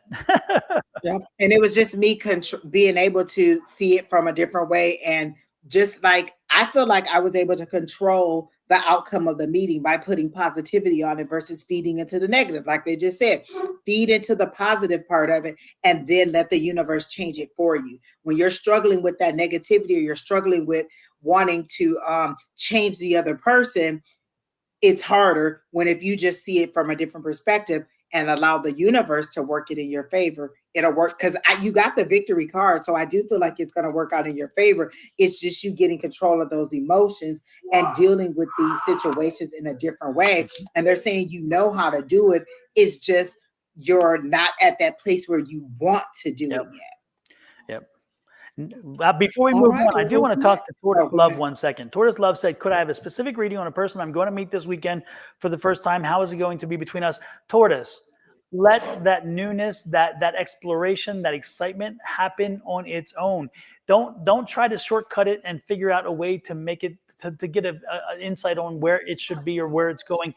The most important thing about a new person or a new interest or a new situation is that fascination of newness, the unknown, the not knowing. The not knowing is the fun part because you then have opportunity to explore. You have questions that you can ask that, and which lead to conversation, which lead to exploration, and which could lead to very, very, very tight connection. So I would suggest to you, us and everybody else, don't come to us asking that. Let that opportunity of exploration, which when done right, can bring people together. It can give them a common bond experience because now you're experiencing it together through their eyes or through their words. And the same thing for you. Don't rob yourself of that opportunity. Don't do that to yourself. Give that an opportunity to be new, to be unknown, to be uncharted, to be fresh, to be exciting. And organic. Like Absolutely.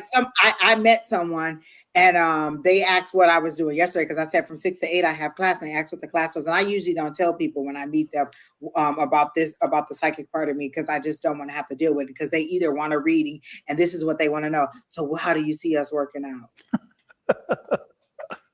Yep.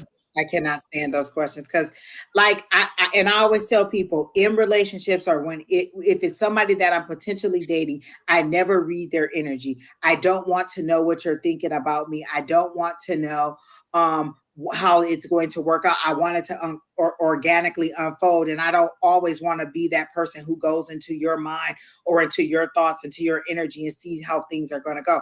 I want it to unfold or organically, and I just don't want it to happen that way. And then what if Tortoise Love, we tell you that, oh, this part that it's not going to work out. You're either going to cancel the date or you're going to go into the date with a negative mindset because we've set you up for something that was negative. Or what if we tell you it's going to be something great?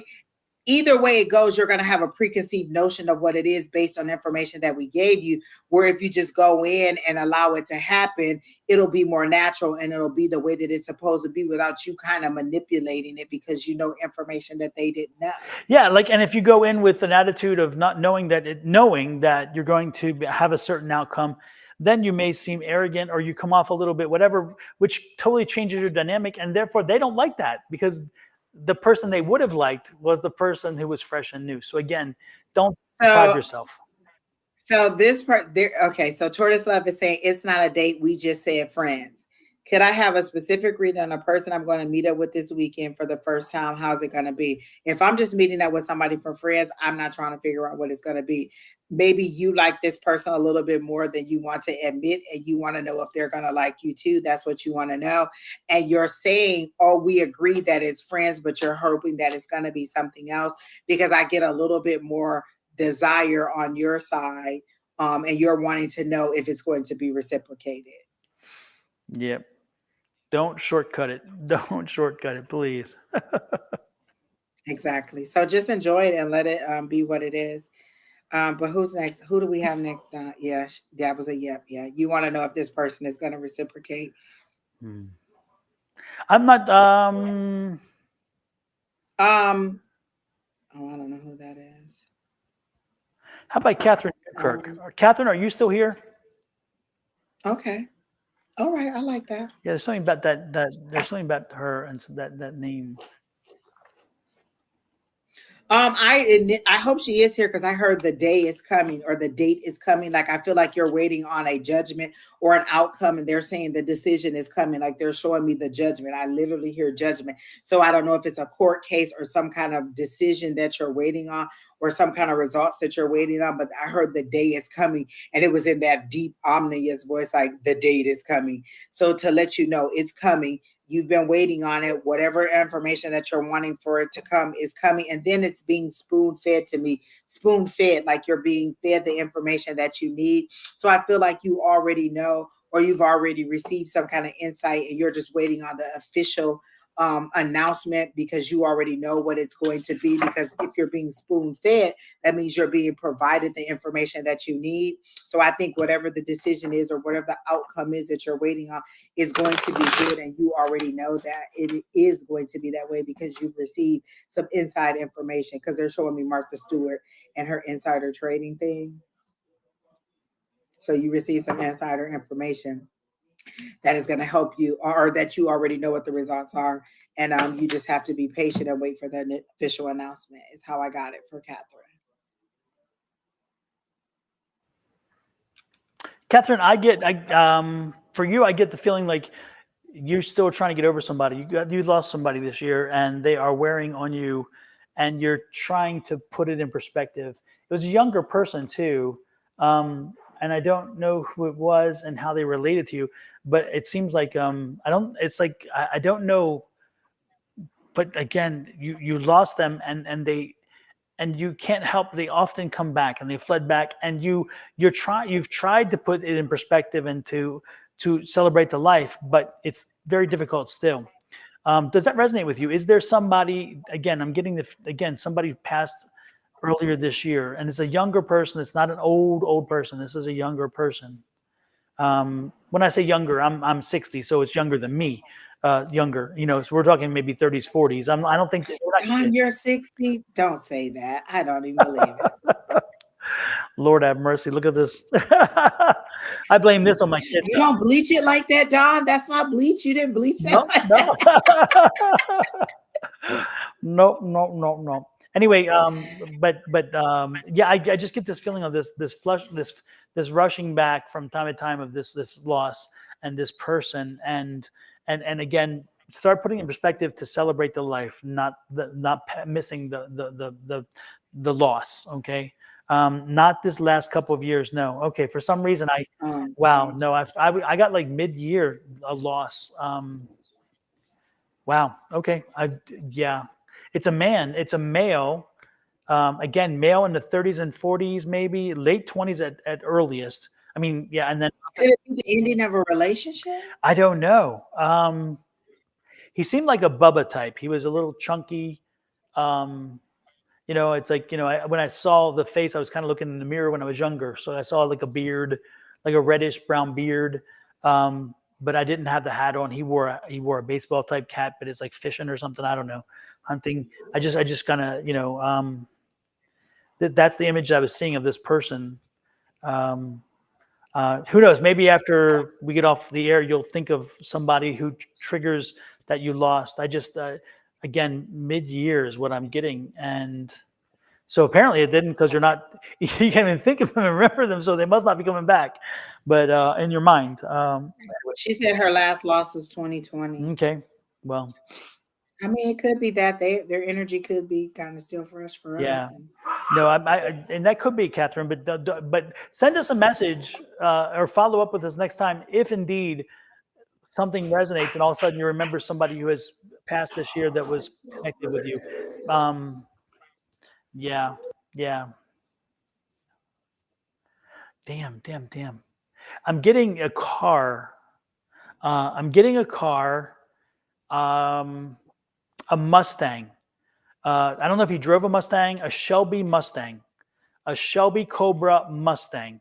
So did again somebody who maybe drove a Shelby Cobra Mustang? Because I'm getting that Shelby Cobra Mustang.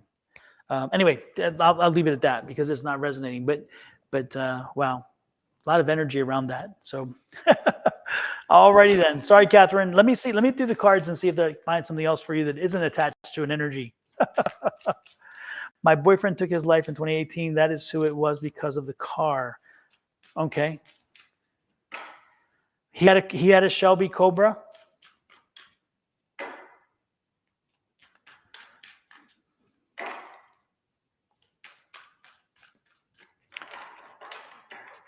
Let me see what else I got for you, since it's again energy that's not related. We're gonna get there. We're gonna get there. Let's see. We have a Knight of Coins. Sending you love, Catherine. Knight of Coins. Interesting. This year you're gonna be moving toward money. So if you've been having some money issues, know that you're gonna see a relief from that this year. You're gonna be moving toward it. He's late 30s. That was his favorite car. Oh, maybe so then. That's the energy. Okay. All right, there you go. Wow, okay. Did he die in the middle of the year? Because again, I'm getting mid-year. But back to the cards. I love it. This is going to be a great year for you. Look at the Sun card. I mean, this is a year of opening a newness, of change, of new things. But you have to stay focused. Be careful of losing your focus because that could distract you or take you off of the direction you're in.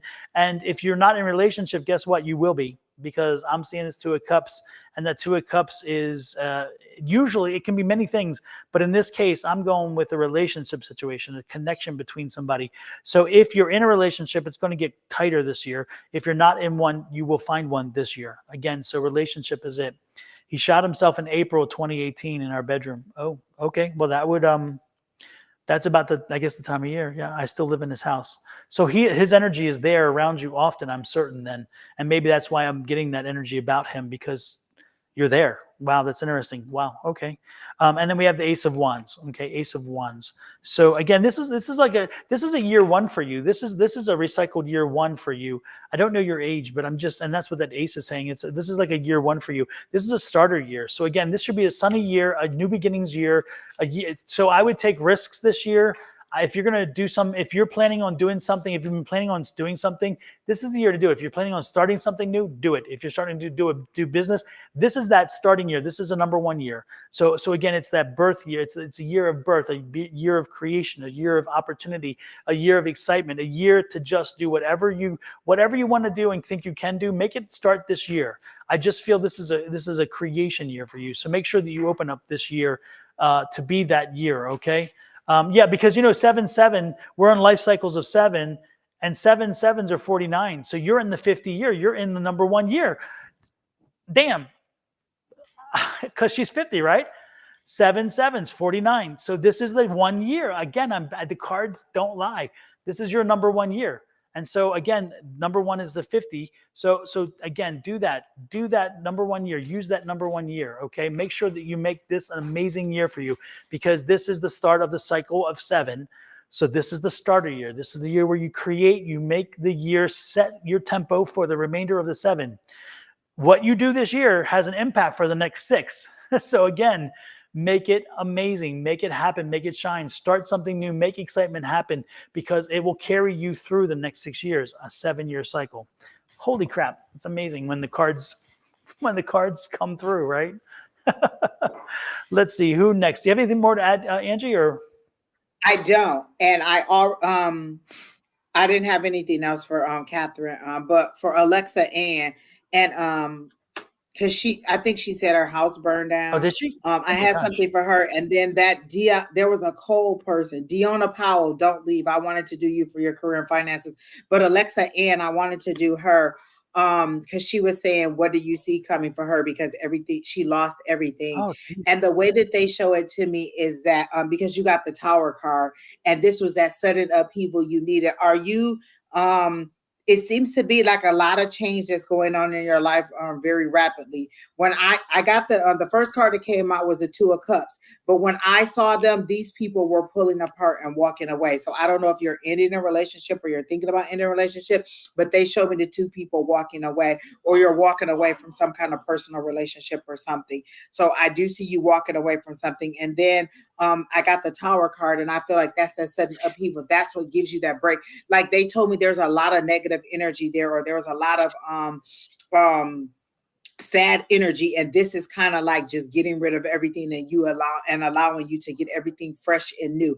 Every time I move into a new space, I like to get all new things. I don't like to take the stale energy from there to the new place. I like to get all new stuff, and it's not always affordable, but I'm getting that you are now it's like letting you be able to go without any baggage. You get to set everything the way that you want to. Like I see bright colors, oranges and blues and greens, and just everything will be different. Like I feel like it was like it was really really pale yellows, or really kind of not necessarily boring covers, but it was very neutral. And you're going to go a little bit more bright and vibrant, and you're just going to change your whole outfit because you need everything to look different in order to raise your vibration. So this gives you a chance to move on, to move. And I feel like you're relocating. So I feel like all the things that are happening to you is like you're separating from a relationship, you're relocating to a new place. And I don't know necessarily that it's a new city or state, but I feel like you're relocating, you're separating, and then you're going to have this partnership. But the partnership doesn't necessarily seem like it's with people quite yet. It seems to be like spirit helping you to move you along. Like you weren't ready to move along. And so here we come to give you this tower, and we're helping you to move along and to make that decision. You seem like you were hemming and hawing. Like they're showing me a teeter, one of the little teeter top things where you're like, okay, I want to go. Okay, no, I don't want to go. And you're just kind of bouncing back and forth. And the decision had to be made. And this is how they got it made. It was sudden, it was quick, and it was done. And although it was tragic that you may have lost everything, you get to rebuild in a new way, in a more positive way, in a brighter way, in a more spiritual way. And then this right here, the King of Cups, for me, the King of Cups is trusting your higher power to do what it is that they're supposed to do. So I get trust from the King of Cups, but I also being in control of your situation. Like this person is on turbulent water, but he's still calm. He's still in control of his emotions. He still is looking forward to the things that are coming. So this is a very emotional situation for you. And you can see that the water is rippled and moving, but he's completely on water. He's not on land at all. He's completely in the emotions and the thick of it, but he's navigating, or he's calm, and he knows where he's about to go. So stay focused on where you're supposed to be going versus the things that are happening to you, and know that all of these happen for you, not to you. They happen for you to move you on to something better, and it's just giving you a fresh start. So go ahead and be ready and open for that change. So that's what I got. I like that. I like that very much. So sorry to hear about that, Alexa Ann. I know that's of what you've been going through. This is like the last thing you needed to happen. So Lord have mercy. Lord have mercy. But and this is not the psychic me. This is going to be the guy who's lived 60 years. First and foremost, I would say this, and again, I'm not living the experience, but I've been in situations where they're not so dissimilar. I'll put it that way. And things are taken from you. Things are taken from you for whatever reason. Uh, there's a you can look at it and let it bring you down and wear you down and beat you up, or you can say, you know what, this may be a great opportunity to rebuild, a great opportunity to start again, to start from ground zero. It's amazing how sometimes our lives are complicated and we fill our lives with stuff, and then we wind up being what do you call it? We are chained to our stuff, and we can't make choices and decisions we want because we have all of our stuff. And when I say stuff, it's not just the physical stuff, though most of it is. There's all kinds of other stuff too. And some things bind us because of memories or whatever else. So one thing you may want to try is to also look at this in a positive vein and say, you know what? At least I'm given an opportunity to have cleaned house, to have erased so much, and now maybe rebuild and start again. This way you can reconstruct and you can again rebuild your life and your surroundings in the new you, because a lot of stuff that you had prior probably came from an older you, a time where you had other dramas and other things that held you, maybe even things that were memory things that when you saw them they brought back so many memories that maybe aren't the best, or they kept you trapped in cycles of reliving things that maybe were hard on you. And so what I would suggest is try to look at this as maybe an opportunity as well to heal, to move beyond, and to kind of give yourself a fresh start, to give yourself a new look, a new different feel, and maybe even a new, when you get into a new place, it'll be your place and it'll be your fresh start. And you can then imprint the new you, the person who you have become, instead of the one who through the years had created this environment that was a hodgepodge of different events and memories and things. And now all of a sudden it can be that new you, that you, the present you, and it can better reflect whom you are and your values and your wants and your desires and all those things. So again, it may help you put some things to rest. I'm not saying that it's going to be easier or easy at all. And so please don't take it that way. But what I'm saying is, if you dwell on the negative side of it, no one is impacted but you. I hate to say that. People can feel sorry for you, but no one's impacted but you, because you can't move forward. And so be careful not to do that. Yes, mourn. Yes, deal with the fact of, damn, I wish, and did it have to, why, and all this other stuff. But move beyond that and start moving forward. And you will find that, again, by focusing your energy on the new location, the new furniture, the new drapes, the new choices of items that sit on your countertop, you have a reflection of a more modern you, and have been able to let go of some things that maybe you should have let go of before. And so think of it as an opportunity. But I'm not saying limit the frustration or burden or hurt. I'm not saying bury it or hide it. That's not what I'm saying at all. But what I'm saying is again, two things can be true at the same time. You can have hurt, you can have pain, you can have all these other things, and of things because it was the loss. But that loss can bring you that opportunity for change, that opportunity for newness, that opportunity for hope, that opportunity to rise above, the opportunity to show that you're strong enough that you can face anything, and you have faced quite a bit over the last few years. So again, this is a time for that. So that's what I would suggest to you. And that's, again, nothing psychic. That's just pure, out there, and ensure that you are not beaten. You are not beaten. You are not knocked out. You are just knocked down. Get back up. You have it. Oh my gosh, Don, that so aligns with what I just read in the King of Cups. And they were saying, being able to go with the ebb and flows of life and to take those, to take those highs and lows and be able to navigate, like exactly what they said about him being in the water. He's right in the thick of it. This is his, this is a lot of things that are going on that could bring him down, that could give him that emotional, um, uh, take his emotions down, and he's able to control it. He's a visionary. He can inspire others. He can use his creativity to change the situation. And they're saying this is your opportunity to take this situation that seems tragic and seems horrible, but is definitely working in your favor or moving you forward in a way that allows you to customize the rest of your life to the way you want it to be and to move forward in a positive way. So I am all for that. And I think that this is a great opportunity for you to make that change.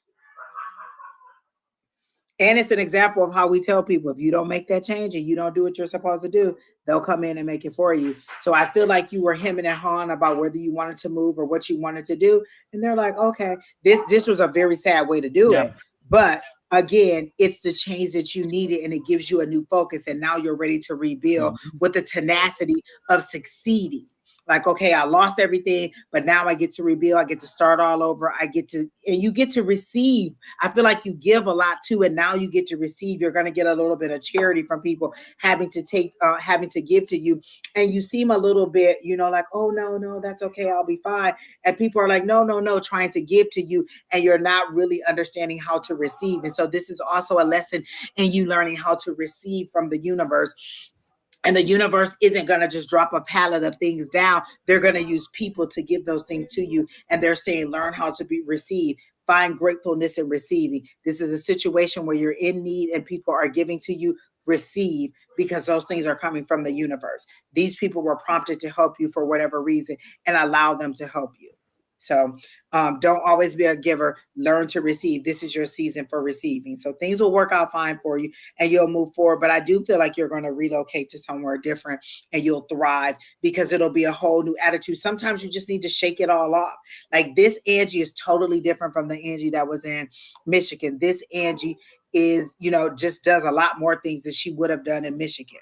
And so just as far as exploring and dating and meeting new people and the jobs that I was doing and just getting outside and doing all kinds of stuff and the way I travel, all these things are different. And so you're just, a fresh start sometimes is what you need. So although this seems to be a disaster, it's a new year and you get to just plan out how you want it to be. Yep. So that's what I see. Yep. No, I like that. I think that's right on target. All right. And then if that Powell person is here for the you're welcome, Miss Alexa. I really was drawn to your question about the because I didn't feel like I felt like there was a sadness, but I didn't feel like there was a desperation on it. It was kind of like, oh my gosh, what do I do next? How do I move forward? Is this a punishment? And you're not being punished. Like, I feel like you felt like, oh my gosh, am I being punished for something that I did wrong? Or is this my karma for something that I said, or for me having for thinking that I should leave or that I should move on? And they're saying, no, this is just to move you forward. You were stuck in a situation where you didn't want to move forward. And though we don't always like the way that they want us to move forward, we still have to move forward. Mm-hmm. All right. So the Deanna Powell person is still here too. Oh, see, Alexa, and that's what they're telling me. Don't feel like it's a punishment. It's just to move you forward. Sometimes we need to, we need spirit to push us, to move us. And this is that push and that move. And now you'll be able to move forward and everything will start to pick up as long as you take the momentum of it. You don't kind of like let it pull you down. Take the momentum of what they're doing and move forward. And then in a year, in 6 months, you'll be able to tell this story and be like, you know what, this is a tragedy that happened to me, but this is what it's turned into. And it'll be just such a positive experience. And you'll meet a new love and everything will work out in your favor. Absolutely. And Powell just posted a big thing here. She says, hi, relocated back home in May 2023 to a job loss. I lost everything and it's been tough. Started a new job in September. I'm not sure if I should stay. Communicating every day and not settled. Commuting every day and not settled. Okay. And her initial question was like about career and finances. Like that was the two things that she put in there. So this is just a little bit more background about it. So let me see what they have for Deanna Powell. Are you thinking about changing your career? Like, I feel like the job you took was just something that I need money, I need income, I need to get the bills paid. And so this is what you took, but you have a desire to do something else. This isn't what your desire. This isn't what calls on your heart. There is something else that you want to do. Are you trying to get into healthcare, or are you trying to get, gosh, I always get healthcare. Are you trying to get into a totally different career? And I'm hearing now is the time. Make the roadmap. Like, they're showing me like, okay, this is your start. And you can navigate in whatever direction you want to go in. You just have to decide and call those things in that you want to be in. So I feel like the job, the reason that you're not settled is because it's not really what you want to do. It's kind of like, oh, well, I took this job because it pays and I needed some income, but it's not really what I want to do. And they're saying if you pour your heart into what you really want to do, then it'll be easy. The money will come easy and it won't be so locked up. Like, I feel like the money is stuck. Like, they're showing it to me like it's supposed to be coming out of ATM, or it's supposed to be pouring out of like if you were at the grocery store and they have the little machine and it's supposed to pour your coins out, whatever your change is, and it's not coming out for you because it's not tied to your joy. like your money or your income will come from your joy, and you're not finding any joy from this. So your money is kind of tied up or is being held back, and you're not receiving what you're supposed to be receiving. They're saying if you actually pursue the thing that gives you joy, then the money will be released to you because you'll be working in your purpose. And right now you're not working in your purpose. You just wanted something that'll get you where you want, that'll get you some income. And that's fine, you being proactive, but like kind of seek the steps that you need to take in order to get to where you want to be, and to find and to do what it is that you want to do. There's something I'm hearing about nature. Are you wanting to go camping, or what is this about nature? Because I'm hearing get out in nature. So are you planning a trip where you'll be at a beach, or you'll be in a wilderness, or you'll be in the woods, or you'll be hiking? There's something about you getting out in nature and reconnecting with nature, like touching the ground, the soil, the sand, the trees, or gardening, or doing or planting flowers. There's something about nature that you need to reconnect with, and it'll give you the guidance and it'll give you the clarity that you need. You're so disconnected and you're so in the world, and you need to just go back to the bare minimum basics of nature and nurture, and receiving that grounding from just nature, just the natural things of this earth. You're very disconnected. You're very stuck in so like the digital age, and you need to get out of that and go back to a more organic thing, is what they're saying to me. You wanted to do a spiritual retreat. Definitely do the spiritual retreat, because they're showing me clarity. They're showing me like white light. They're showing me like white robes, like people in white robes, and this purity and this innocence of it all, and you going back to a start, like it's you restarting, and disconnecting from the digital age, because whatever you're doing seems to be something that you do not enjoy at all. It really gives you a lot of not confusion, but chaos in your mind, and it really frustrates you, and it kind of keeps you in an angry or aggressive or combative state, and you want to be a little bit more organic and a little bit more nurturing, and you're just not there right now, because you're a little bit you're frustrated with your situation, you're frustrated with having to come back home, and you're frustrated with the job that you have. And they're saying just kind of reconnect with nature, reconnect with what your purpose is and your joy, and everything else will flow like that. But you have to find that connection before you can move forward, because as long as you're trying to move forward in a frustration, you're just kind of, it's like you being tied up in a ball of yarn, and you're just, the more you move and the more you try to wool your way out, you're just kind of tying yourself up more and more and more, and getting more entangled. Whereas what you need to do is just let it all fall away, and then reconnect with nature. And that's how they're giving it to me. So Don, do you have anything for Miss Deanna? See what's going on. I did get a feeling of itchy feet, and I don't think she's happy where she is. I don't think that just was this is where this is not where she's going to be. So the question isn't so much are you going to leave? It's when.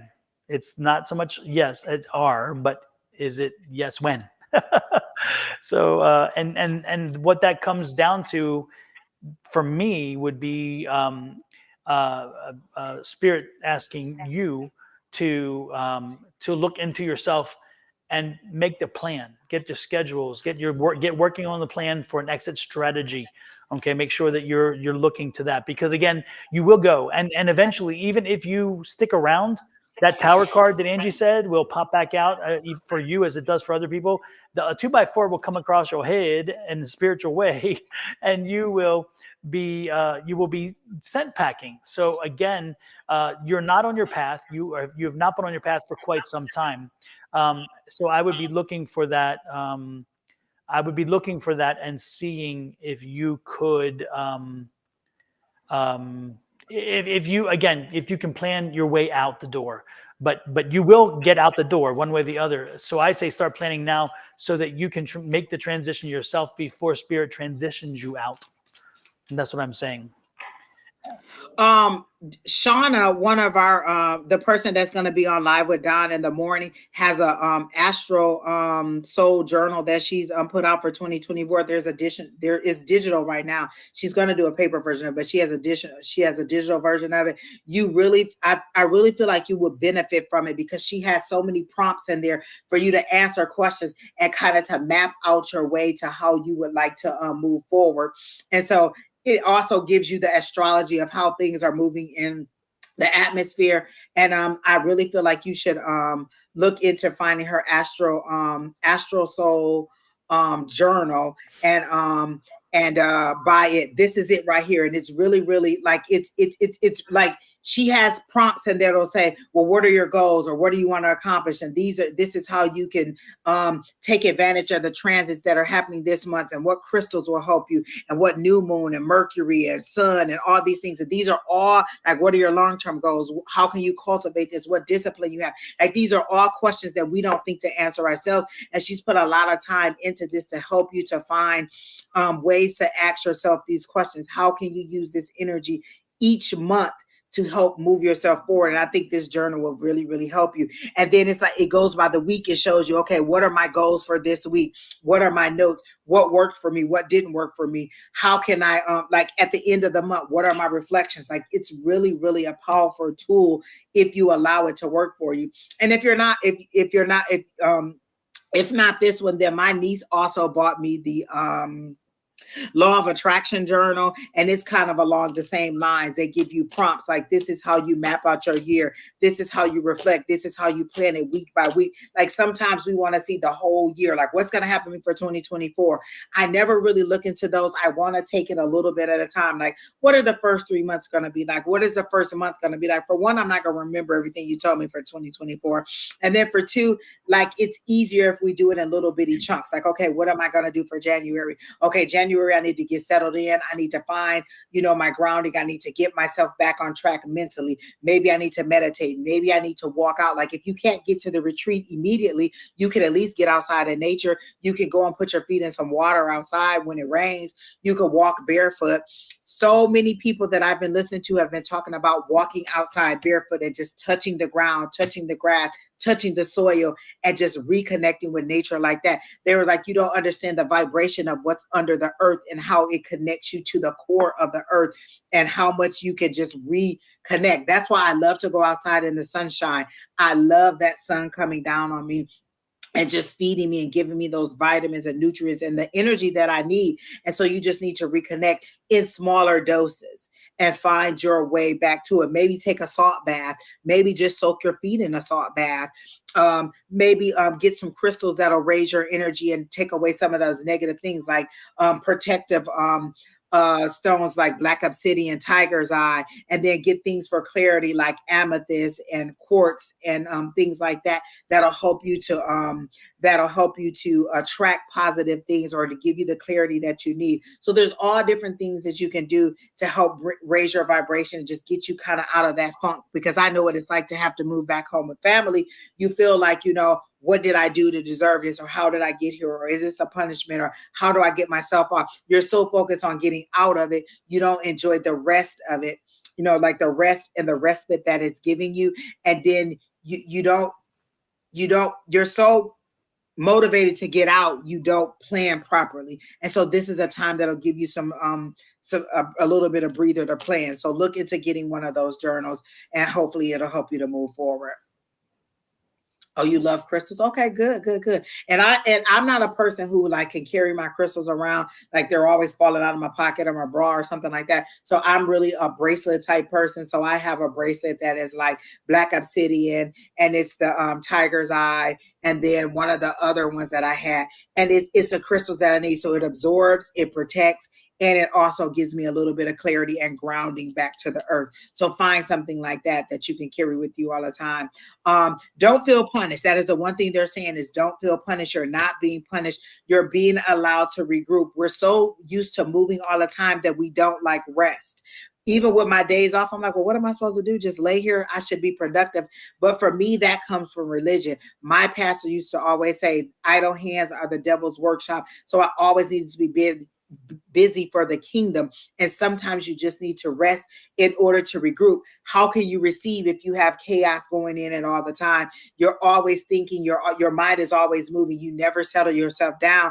And what your higher power wants you to do is to kind of just receive, just kind of soak in this time and just allow yourself to rest mentally and emotionally, so that they can replenish you and give you the guidance that you need, and you can clearly make better decisions to move forward. And not to say that your decisions led you to this. It could have just been your higher power leading you to this and giving you the rest you need. Again, that's that tower that Don was talking about. If you don't make the changes that you need, even in rest, a lot of time I've been injured in order to sit me down. Like, okay, we've told you to rest. We've told you to rest. People have said you need to rest. In my readings, I've gotten that Four of Swords. Everything is pointed to rest. And I'm like, I'm just going to keep working. I'm just going to keep working. And then boom, I hurt my foot. I hurt my ankle. I hurt my back and I can't. And I just have to lay there. Sometimes your higher power has to set you down. And so this is your time to regroup and reconnect. You have too much focus on the outside world and chaos and getting out of your family home. They want you to take this time to regroup and maybe even reconnect with family. Your family isn't pushing you out. They're welcoming you in. You just need to understand that this is for you and not to you. Like, nobody's doing this to you. How could this happen to me? This is for me. This is to help me to regroup and to refocus. So that's what they're trying to do. Oh, I like that, Jojo. The universe is neutral. I like that. Yep. So I do see things working out for you if you take this time to rest and reconnect. And once you do that, everything, you'll see things so clearly and be like, oh my gosh, I didn't even see how they were working this out for me, because they're showing it to me like a roadmap. You're just not seeing the roadmap because you're focused on something else. That is, and that's so true, because it's the clarity that comes from stepping back a little from a distance. Because sometimes if you're so in it, you can't see it. And then when you pull back, you're like, damn, it was always there. You know, it's so sometimes it's not the moment, it's not the experience, it's not it's always situational and positional. If you're up too close, maybe you can't see it. If you're too far back, you can. Exactly. Oh my gosh, Don, that just gave me a revelation on, because over the holiday, someone hacked my account. Like, I bought something online and it ended up being a scam, and they ended up hacking my account and taking all this money out. And I was like, well, what did I do? Like, I did everything. I researched the website when I got there. I made sure it was a legitimate site. I made sure everything was right. I was very careful with my cards. And I was like, well, I should have used this card versus that card. And what they were saying was the amount of money that we're about to give to you, or that you're about to receive, you need to be a little bit more mindful. This happened to you while your bank account was low. The amount of money that you're about to receive, or the amount of blessings that you're about to receive, this happened before you receive that. So now you're aware, you're going to be a little bit more careful. That card is gone, is totally done with, and I have something new. I'm a little bit more proactive. I changed all my passwords. Like I kept saying I was going to change my passwords, and this prompted me to change my passwords on all my accounts, my social media, all my sources of money, all my sources of just everything, change all my passwords, and to really think a different way with how I buy online.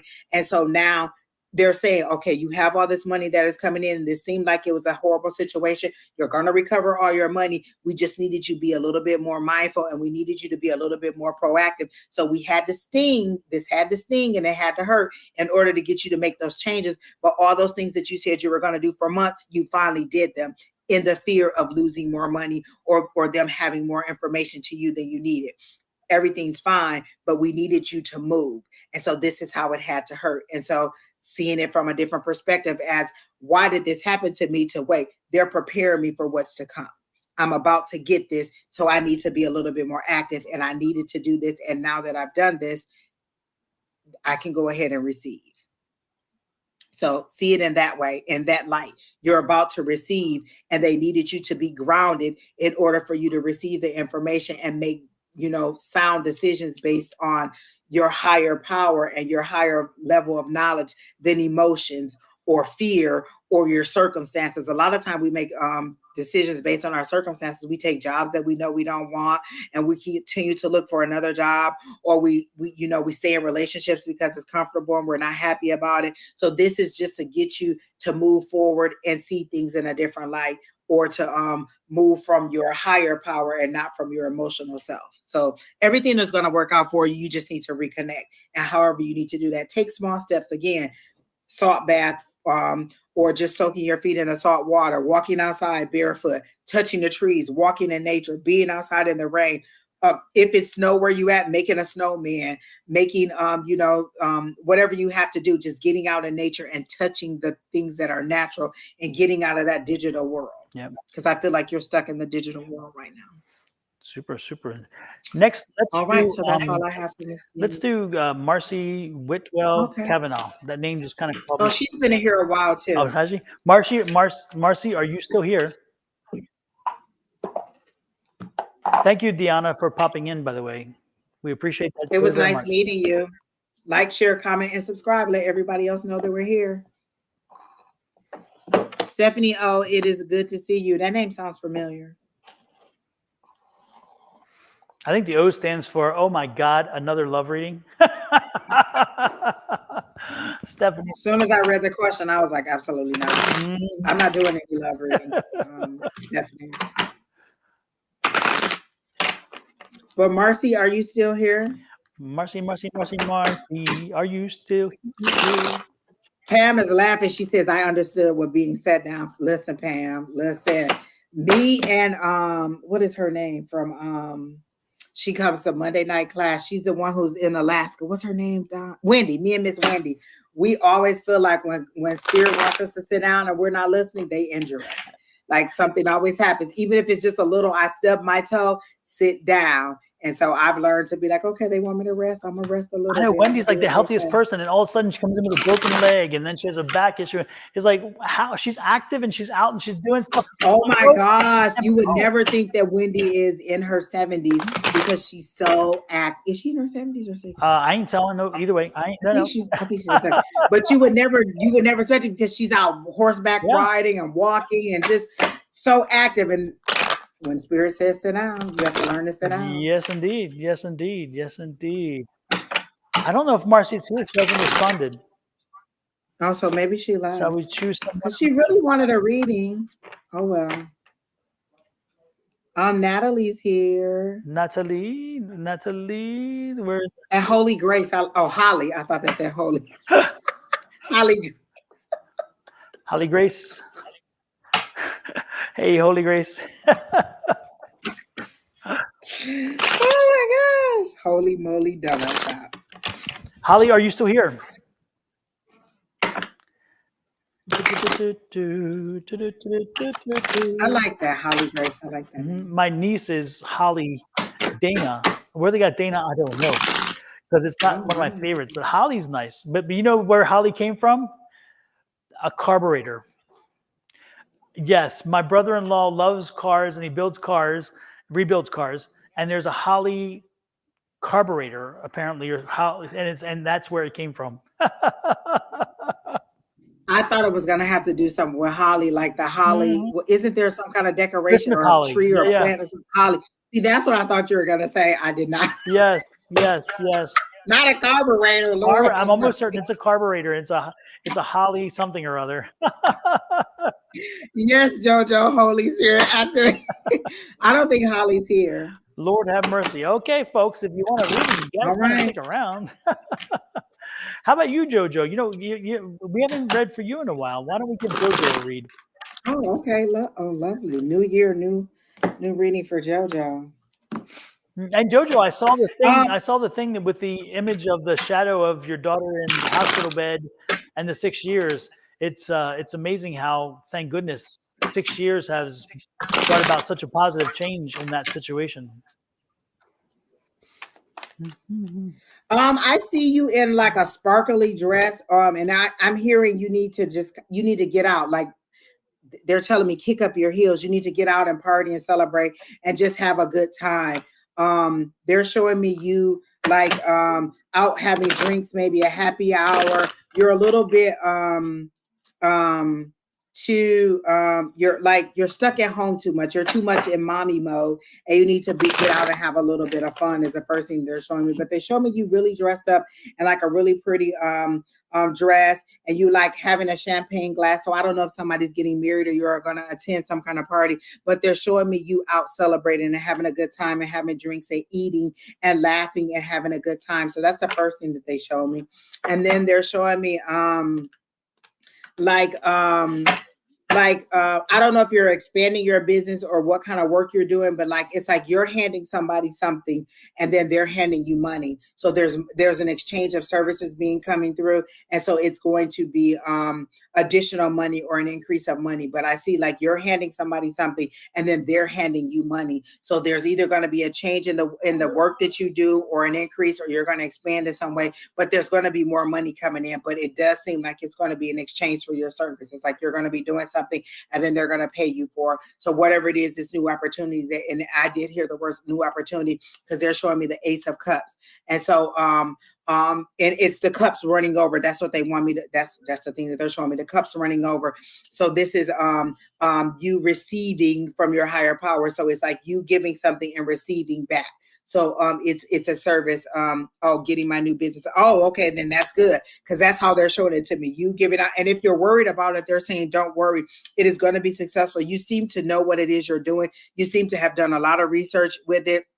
You're just a little bit nervous about, is it going to give me a return on investment? And they're saying yes, you are, because they're literally showing me you providing a service, them providing you money, and then there's a line of people lining up. So there'll be people lining up. It seems to be a slow start because initially it was just one person handing you money, and now they're showing me like a line of people, like this person will attract this person, next person, next person. So it does seem like it'll build up over time, and you'll get a nice clientele, or you'll get a lot of business coming through. And it all just seems to be positive, but they also want you to celebrate more or to have fun. Don't be so focused on family and business and finances. They want you to get out a little bit and be a little bit selfish, even if it's just like to go and get your nails done, to go and get your get a manicure, pedicure, or just to have a day in a hotel where you're just kind of relaxing and rejuvenating. And they're saying you need to give a little bit more tasks to the people in the house, like make them do a lot more. You seem to be like the taskmaster where you do everything for them. And some people may be mature enough that they could do it on their own. Like maybe I can fix my own lunch and mommy doesn't have to do it. Or maybe I can hang my own clothes up, or I can get my clothes out of the dryer and fold them and put them away. They're saying you need to delegate a little bit more to individuals in the house and take some of that off your plate. And then you go out and have a little bit more mommy time. So that's what I was saying. Or that's what I was getting for you. But they're saying, don't worry. Literally, I see the words don't worry. And then they're showing me just a line of people coming up and receiving your services. So that's what I got for you.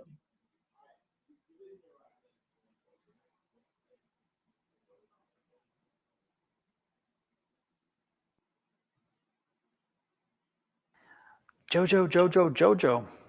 Man, I think this is going to be, I think this year is going to be a very busy year. I get lots of hectic energy around you, and lots of change, lots of change. But I don't get anything negative around those two feelings. So it's not as though it's going to be a challenging, hectic year or a challenging change. But I do feel a lot of energy around change and a lot of hectic energy, a lot of I do hear the warning flag of, focus, because I feel that this is going to be a year of so many things hitting you, and you're going to sometimes lose focus, and you have to stay focused. Make sure you're taking the most important things first, or things, the highest priority, the things that are it's like the putting out the biggest fire, the hottest fire, or whatever. So I think that this is going to be a year of definite change, a year of and also facing your fears or facing your demons. I feel like this year is going to be one of those years too, a year of having to not having to wanting to tackle some things that you maybe said, I'll put it on hold or whatever. This is the year for it. So I see a lot of. I see you spread thin. I see again you being challenged, and I feel sometimes you're going to feel as though it's a very heavy burden, and you're not sure if you can do it. The question isn't if you can do it. It's like how can you manage it? So always come back to manage. Don't say if. Say how can I manage it? You can't do everything. You're not superhuman. You are not. I love you to death, and so but you're not capable of everything, and you can't be everything to everyone. So make sure that when there are times where you've had enough or you can't do it, you say, I can't do that. I've got too much on my plate already.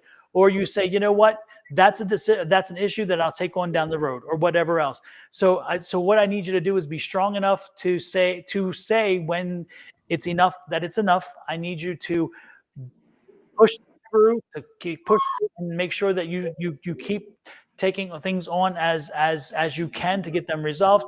But most importantly, be present in the moment and enjoy this ride, because again, I get the positive feeling for this. I feel like this year of change, this hectic energy is leading you to a very positive outcome. And so I think it's an exciting thing is at the end of this year. So make sure that you leave time for yourself, leave time for those decisions, and leave time for the opportunity from time to time to say, nope, I'm not capable of doing that right now, or I can't do that. I have other commitments. And just let them know, not today or not this week. I can't do it. Sorry. And they're going to have to get over that. Don't buy the shame. Don't buy the guilt. Don't buy all the drama that they want to give you. Oh, but I need you, and you're the only. No. I don't have any more left in me right now for that. I'm spread thin. So make sure you embrace the word no as much as you embrace the word yes, because sometimes I think you say yes too often and take on so much. So say no. Just say no. Do a Nancy Reagan. Just say no. Just say no. Okay, Jojo. But no, I think it's a great year. Again, the energy is wonderful. A busy year, a hectic year, a large year of change, and some eye opening and awakening for you. But good things, very good things. But just make sure you say no and keep your health key one. Make sure you take care of you. Make sure you keep your vessel clean, healthy, and try to find some way to release a lot of the thoughts and things that fly through your head, so where you don't own them. They're not your thoughts. They're not your guilt. They're not your dramas. Other people's problems are not your problems. Let them go. You love to help and hold that energy in your head, but don't do it. Okay, that's what I'm getting for you, Jojo. So well wishes for an amazing year. I love that. Let's do one or two more, and then we are out of here. So All right. who is next? Who is our who is our target next?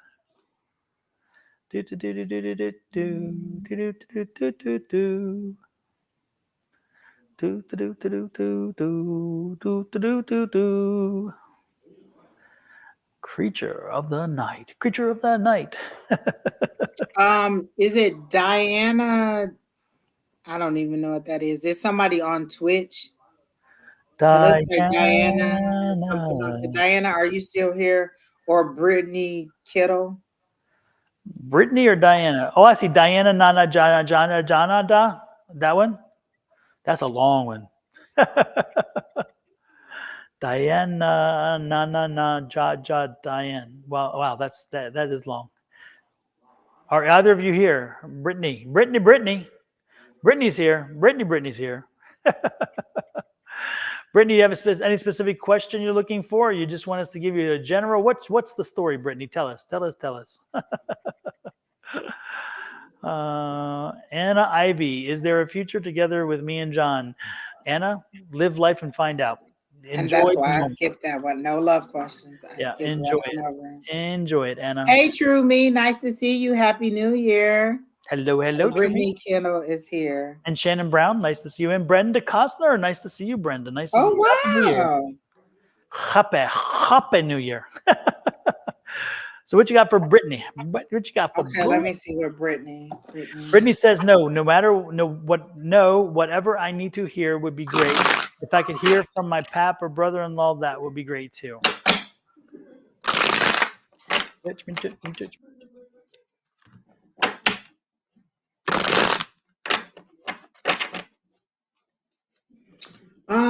That's funny because the song that I hear is "God Bless the Broken Road That Led Me to You," or that song. So are you ending a relation? Let's see. Let me think. Is this an ending of a relationship, or what are they saying? Because usually that song is about somebody showing appreciation for the person that they're with. Like all of these other things, all these other broken roads or all these other things that ended led me to you. So they're wanting you to know that everything that's happened in your life has happened for a purpose or a reason to lead you to where you are now. You are not off track. You are not off center. like I see you in a boat, and anytime it feels like you are drifting off into the wrong direction, there is a hand that pulls you back to shore, a big hand that's not connected to anything. So I'm assuming this is your higher power pulling you back to shore. So you're still on track with where you're supposed to be. If you're feeling like you're off focus or you're not on the path that you're supposed to be on, they're saying you're right where you're supposed to be in this path and in the direction that you're moving. Don't and they're saying don't kind of dismiss small beginnings. Like I feel like you're getting incremental wins or incremental movements forward, and you're just like, it's not fast enough, it's not enough, it's not moving me forward, it's not giving me what I want.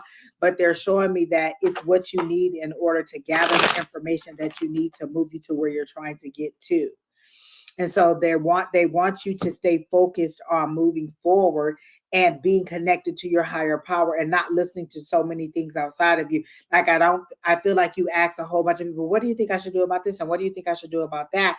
And you're not really focusing on the one place that you should be focusing on, which is your higher power. You're allowing all these people to tell you what they shoulda, woulda, coulda done, and nobody knows what they shoulda, woulda, coulda done until they're in that situation. I can tell you that I would leave somebody as soon as they cheat on me, but if I'm in that relationship, who knows? Maybe I'll stay or maybe I'll go. You just don't know what your feelings will be in that situation.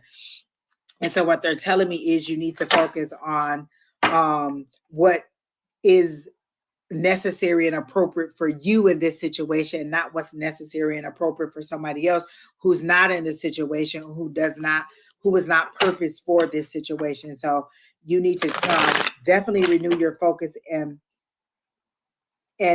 go within. That's what they're showing me within, because they're showing me the death card, but they're showing it to me for the one deck where you pull yourself open, and what you pull out of your skeleton is a new you. So you're pulling out a new you, but it's the inner you who's trusting her own guidance and trusting her own thoughts and trusting her own direction, and not so much relying on what other people would say, because none of them have to live with the consequences but you. So they want you to stay focused on what you're supposed to do moving forward. And then what's this about a new job? Are you looking for a new job, or did you just get a new job? There seems to be like, and you don't seem to be happy about it if you just got a new job, because I see them blowing those little streamer things, but it's kind of like, like you're not really happy about it. So it's a false celebration. You do not seem to be happy about it if you started a new job. But if you're looking for a new job, then maybe that's where your focus needs to be, on what you're looking forward to and drawing that into you instead of where you're at and what you're unhappy about. And then if you started a new job, then you're not happy about that, because I don't see that the celebration seems to be authentic in where you are. Okay, yes, you said I recently got a new job, and yeah, I'm not happy with it, but I don't really have an option right now. They're saying focus on where you want to be. If you had, like, write down the top 3 jobs that you want to do, what would it be that you want to do? And for me, honestly, the 3 jobs that I have right now are the top 3 jobs that I want to do. The very top job would be doing this full time. And then my current job that I have, I really do love it. It really is easy breezy, and I do like what I do. And then even my second job, though it's a labor intensive, it still gives me the clarity to be able to connect with spirit. So the top 3 jobs that I have now are the top 3 jobs that I want. So what are the top 3 jobs? If I could wave my magic wand and give you whatever you wanted to have, what would those top 3 options be? And that's where you need to be focused, and that's where you need to put your gratitude. I believe in infinite abundance. I am so grateful that I have received the job that I want, or I am doing whatever job it is that I want, that I am a teacher, that I am a banker, that I am a lawyer, or whatever it is, and speak positivity into that being what you will receive or that you're working toward. Right now, you're focusing on how much you don't like this job, and be thankful and grateful for the opportunity to come to you. Like I say all the time, every time my car messes up and it does something that I don't like, or there's an issue, I don't get mad at the issue. I say, you know what? I'm grateful for the new vehicle that the universe or my higher powers are giving to me. Because if this vehicle is messing up and is about to die, then that means you have something better for me. So I'm going to focus on what you're bringing into me instead of what I'm dealing with right now. I'm so thankful and grateful that the universe is blessing me with the new vehicle that'll get me safely back and forth to where I'm supposed to be. And so that's what they want you to focus on. What job do you want? What opportunities do you want? How much money do you need to make? A lot of times we'll just say, "Oh, I just want to make more money." Well, if they give you $100 more, that's more money. But is that the amount of money that you need? What is the amount that you need? I want to make $10,000 more. I want to make $100,000 more. Set the goals. You're limiting your higher power by putting a cap on it, or by not giving it any kind of or not letting them know what you want. So what you need to say is, I want to make $10,000 more. I want to make $100,000 more. I want these hours. I want to be remote. Let your higher power know, because your higher power has an infinite amount of resources. Your thinking is limited because of how you are in the 3D and in your natural body, but your higher power can give you whatever you want if you believe and you focus on what it is that you're trying to draw to you instead of what you're trying to escape from. So that's what they want you to do, kind of change your perspective.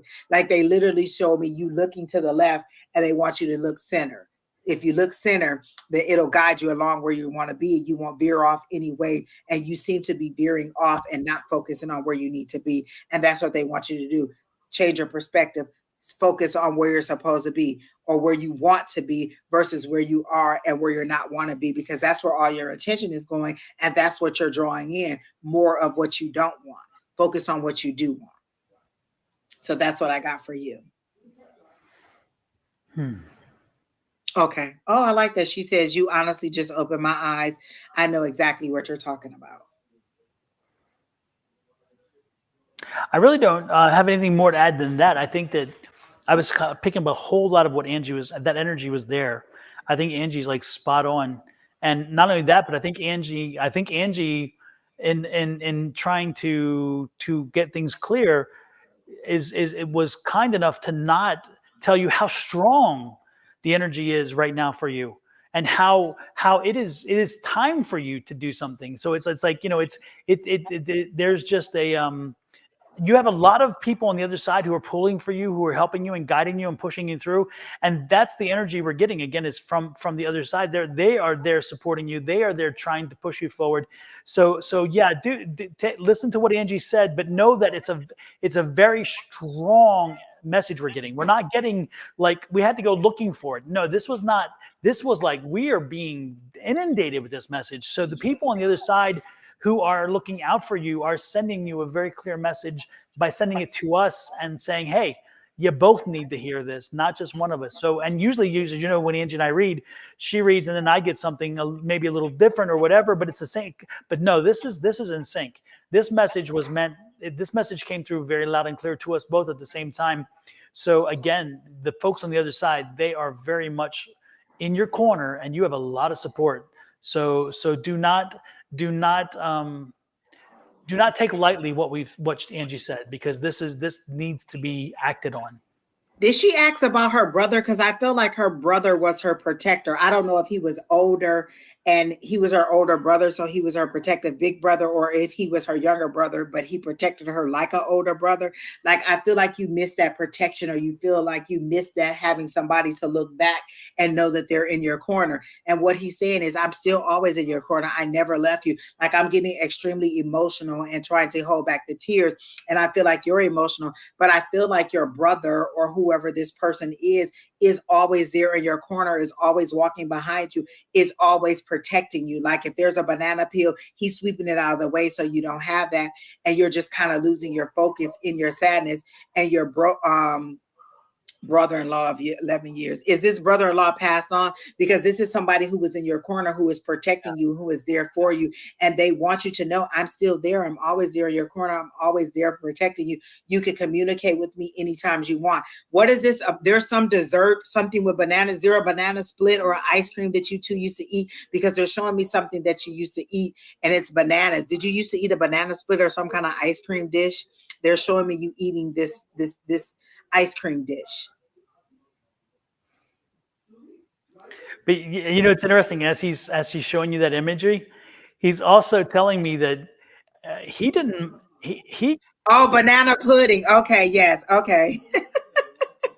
what's interesting, because he was showing me also that he kind of um he He kind of complicated life from time to time. He had drama of his own, and often that drama came back to you. Often you had to step in to help your sister and to deal with the drama. And he brought drama. I mean, I'm getting images. He's showing me a car and being pulled over and being arrested. He's showing me all kinds of stuff. He's showing me, I guess it's a friend, a very good friend of his, and some of the stuff they got into and used to drive you too crazy, you and your sister both, because your sister would call you and turn to you and say, look, and she would get mad at what's going on. It's like him and this other person. They're very, and they're like these, yeah, it's funny. They're showing me both of them. Are they both gone? Because I'm feeling like both of them have crossed over too, by the way. They're both of them, the friends.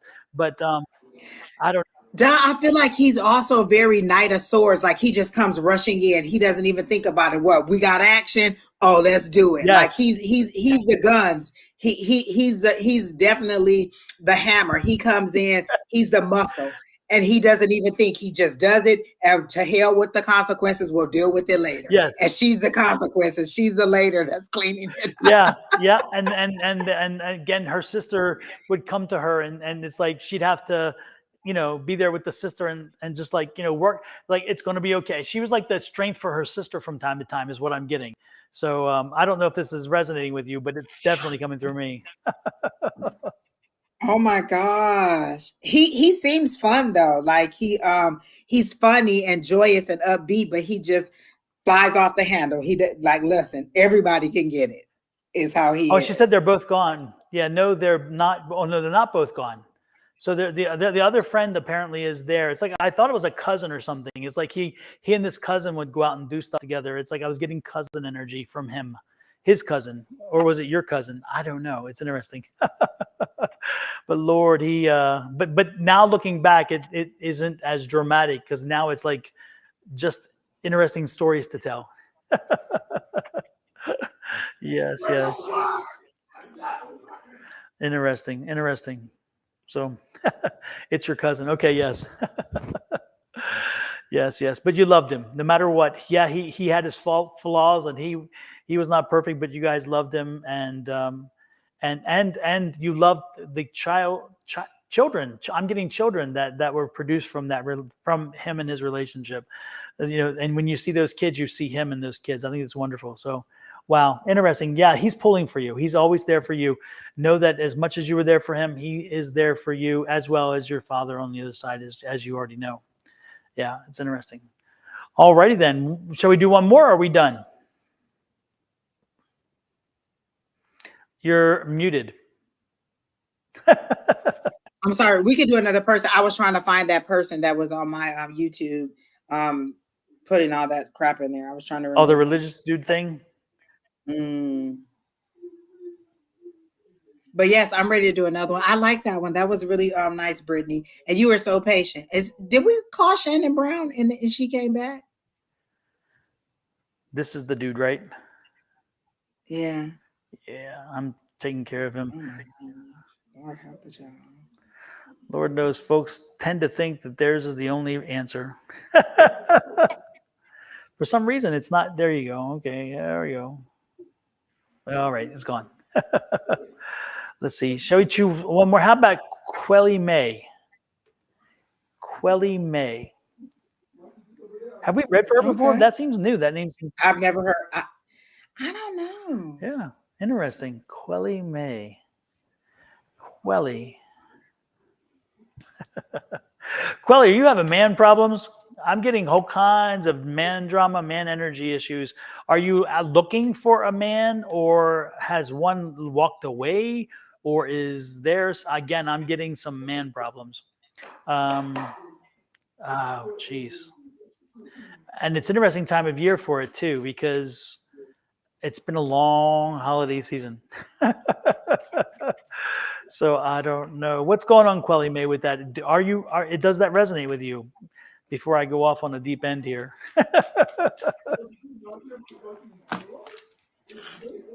Oh, they said hi.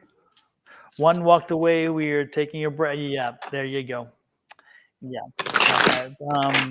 Okay. Go with the first part, not the second part, because I think it's a walk away, not so much just taking a break. I don't get a lot of I'm just not getting a lot of energy of a return situation there. I'm not getting, and I'm not sure that's not a bad thing. I think it's probably a good thing. I just think that yeah, yeah, I've a lot of energy around change and newness. A lot of energy around change and newness. This was yeah, that's what I'm getting. So don't focus on you right now. Focus on moving forward. Focusing on what you need to do to continue to live and make life happen.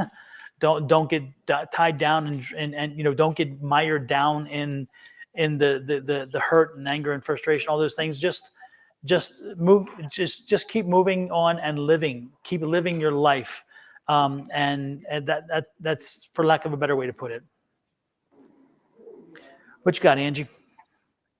While you were talking about that, I saw her or him, I get a female energy, Mm-hmm. rising up out of water. Like it's your human body, but it's all filled with water. So it's an emotional situation. But I feel like you are very much in control of the situation. You don't seem to be down and out about it. You feel like there was a betrayal, definitely. But then there's that Four of Cups. You're refusing to take what it is that they're offering to you. You're like, nope, that's not what I want. I'm not going to take it. I'm going to refuse that. You can keep that. I don't want that. And it all leads to a celebration because you get what you want. Wow, and that's another cup. So you go from the Four of Cups, refusing, nope, that's not what I want. I'm not going to take that, to a celebration with the Three of Cups, getting what you want and being able to have the victory and celebration that you want. In this situation, but you rise up like water. And so to me, that's that fluidness, that's that adaptability, that's being able to just kind of go with the flow of things. And they're saying like, you're okay. You don't seem to be in a negative space about it. You seem to want to be moving forward in a positive light. And then they actually showed me the Six of Swords, with you being in the boat and going on to calmer times. Like, this may have been chaotic, or this breakup may have been a little dramatic. Not the relationship may have been a little bit of drama near the end, and you're ready to just move on and move forward. And that celebration is coming for you. You will find somebody who is a lot better than this person.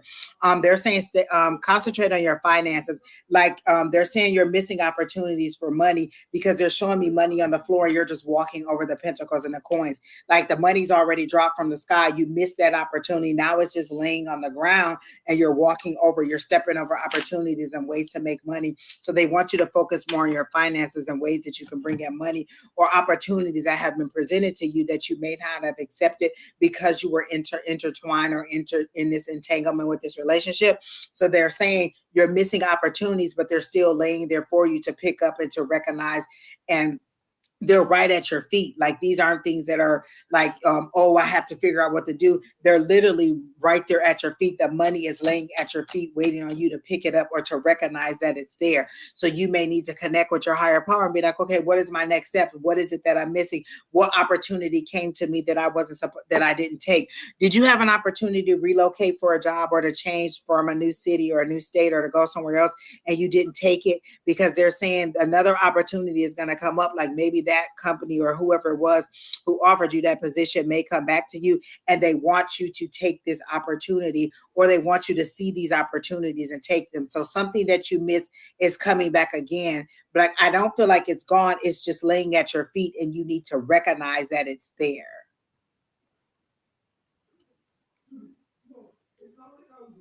Oh, she said you're just about to start a new opportunity. Okay, so that's what they want you to focus on your finances, because the opportunities are there for you. You just weren't picking them up or seeing them. And then this will be the money that you need to make some changes. Is there something that you are trying to do for your daughter, or is there something, because the money seems to be related to a need for your daughter, something that your daughter needs. So I don't know how old she is, because they show her to me as a little, like maybe 10 or 11, or that tween age, 11 to 13. And it's something that you're trying to get for her or to provide for her, because your money seems to be tied to her, or whatever increase you're getting seems to be going into something that is for her benefit or for her future need. And so they're saying whatever it is that you need is going to come.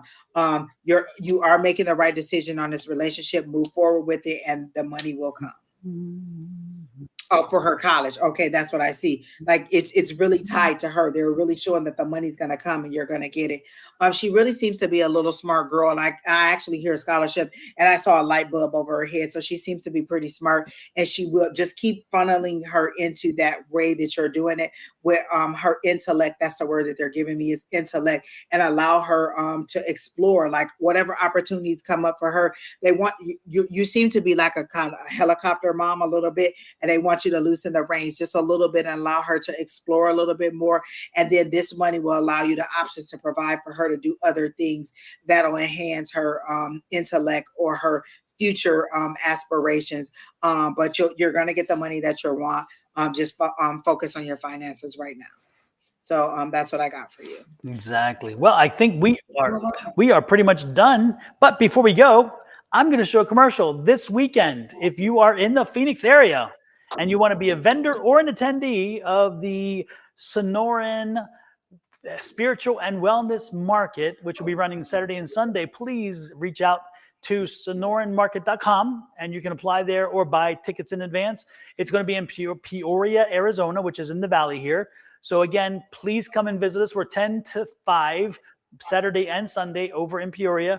Please come by and check us out. We're going to have psychics. We're going to have card readers, tarot readers, of course, healers, energy healers. We're going to have vendors. We're going to have all kinds of cool stuff. We're having raffles. We're having speakers all day, every day. Every hour will be a different presentation. So come join us and enjoy the time. And with that said, I'm going to actually play the commercial since I created it. Let me pull it up. I'll be on at 2:15 on, I think, Saturday, just so you all know. So you can come by and see me. I'll be doing the topic. I haven't nailed it down yet, but Julie was asking me today. So it'll be something with psychic abilities or recognizing your psychic abilities, something to do with psychic abilities. Fantastic. And Angie has talked. Angie is very comfortable in person like she is here. So she's great to listen. You can't shut me up. I'll just talk and talk and talk. Yes, indeed. And I like crowd participation. So if you're coming, come on in and ask questions, whatever your burning questions are. And we'll be streaming live. So Don, you can even present your questions online. Yep, you'll see this. You'll see me pop up online in the notices. Saturday and Sunday, it'll run all day long. We keep it streaming the entire day. So you'll have the different speakers each period. And this is the commercial. And we all usually log in. Here's sunrise paints the sky, unveiling a canvas of potential. The Sonoran Spiritual and Wellness Market swings open its doors on January 6th and 7th, located at 9720 West Peoria Avenue in sunny Peoria, Arizona. From 10 in the morning until 5 in the evening, the market hums with an energy like no other. Tarot readers, psychics, and unique vendors gather to create an oasis of spiritual discovery and well-being. Engaging presentations are held every hour, dispensing nuggets of wisdom for body, mind, and soul. Will you discover your destiny in the stars or reveal profound insights with a psychic? As the fresh year unfurls, consider a plunge into the Sonoran Spiritual and Wellness Market. Begin the year by concentrating on your spiritual, mental, and physical well-being. Remember, every great journey begins with a single step. More information can be found at www.sonoranmarket.com. Now that looks a little. Oh my gosh, I love that. It is so beautiful. I love the colors and everything. And it's a little condensed because it's made for the YouTube Shorts, the TikTok type thing. And so it's narrow, but on here it blows it up. So when you see it on the YouTube short or something, you'll see it looks even more impressive.